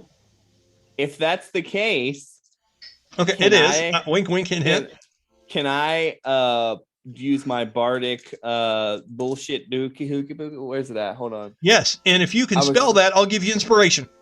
All right, it's spelled counter charm. At level 6, I can play a little little diddle on my my instrument. A doobie diddle. I get it. Yep. Yeah. Here's a little diddle about Jack and Diane. Yeah. Yep. Little ditty. So that way, during that, creatures have advantage on saving throws against being frightened. Okay. Just for the hell of it, I want to see how quick you can pull this off because everybody was flying. So roll just a standard dex check to see if you're able to start spouting this off before people run out of the range of this spell. Dex check or saving throw? It's not really a DC. I just kind of want to get a sense for how quick you can throw this off. Nope. It's so it's a 9 on the die. Plus whatever, plus a 3. If it's over a 10. So I'm going to say all those immediate to you. So you're going to be able to get the people that are on Rowdy, but you're not going to be able to get Danny and Valdara that are up in front. Okay. Okay. So go ahead and do your spell. Is it a spell? As an action, I do a little performance. And then creatures that are friendly with me within 30 feet of me have advantage on the saving throw. Okay. So give me an example of what this is like, buddy. What could you possibly do in this moment? Because I imagine like I'm like straddling this beast and I'm like, I can't figure out how this motherfucker. And then like we probably hear it call out, right? Like we're gonna get there. We're gonna get there. Okay. Yeah. Well, so I would just be like, fuck. If people are freaking the fuck out, I'm gonna get trampled on, and I'm just like, I'm like playing a little tune, just like, calm your tits, folks, because I don't want to get stomped on. There you go. I like it. That work that fulfills the need that I had. I wanted to hear the lyrics. That's beautiful. Guys, go ahead and roll versus your fear with the aid of Jeremy. So if you're back there, he didn't have to. Everyone else, which is going to be Colby and Silouan, go ahead and roll your rolls. What'd you get? First one was a 9 because of when the first time you told us to roll. Okay. Now I got to roll a second time. It's a 15. A total 15? I just rolled a nat 1. Oh no. We'll be at Okay. Okay. That's great for roleplay. That's great for roleplay. I want you to describe to me. That was with advantage? Doesn't she get advantage on that? Yeah, but way to ruin all my fun, Danny. Roll again, Rachel. You have advantage. Nat ones are great. Nat ones are so much. Oh, I just rolled a nat to D20 or 20 now. I went from 1 to 20. I like it. As Darius is like, don't forget chickens have tits. Yeah. and what's great is, Silouan, that plays to your character because you are that frail, insecure kind of avian that was that, maiden of song, and that one was your first reaction. Then you're like, wait a fucking minute, I'm wearing my fear. And you come right back for 20. So, punchink, you're there. And you're not letting this shit get underneath you at all. I will finish the description in that moment. As the head comes out, this thing is equal parts giant abomination of a avian bird with large, dark black and blue tinted plumage. The large beak of this thing is a pale yellow that seems to be at 200 yards. You can make out colors, but what is the most impressive about this creature is the talons and the cry that you hear. Okay? As it does this, you can see the large clawed talons of this thing scraping by and hitting the tree line from the other side of the clearing that you guys were getting ready to go across. It literally shaves all the branches off of these tropical trees as they come flying at you guys in 3 dimensions, throwing them hundreds of yards in that way, trying to spook up whatever it can. And as this large echoing cry comes out, it gives you that Vietnam movie moment where the bomb goes off and all you hear is the high-pitched sound. It gives you a bit of that. You can feel the pressure in your ears. Jeremy, even inside of Brahmas, that sound echoes throughout the chambers as you can hear it bouncing off of countless walls and corridors behind you inside this creature. You know when things really strike a nerve with Merc in his soul, that they also represent themselves here in some way. You don't feel harm from it as the others did, but this is a serious occurrence. As this happens, we're going to go ahead and end tonight. We'll pick up next time we play to see if this thing's able to identify exactly where we are and what the fuck we decide to do at that point. I also want to make a mention that as it is doing these things, you would notice that several different creatures pop up from hiding in the tree lines, maybe 10, 20, 30 foot off to the right of us, maybe a couple things out in this field. And I'm going to say right now, one of those was a two triceratops. You guys see your first glimpse at actual dinosaurs in this place. Killtusk, these are not tamed. These are wild ones. As they were hiding down in the brush from this, as this cry comes out, they panic and run away, stampeding out away from it, in between you and the creature. Also, yeah, that's funny. How many? Also, in the distance. Okay, you would see a pack of those large exotic birds that you know that one of your teammates, Colby, has.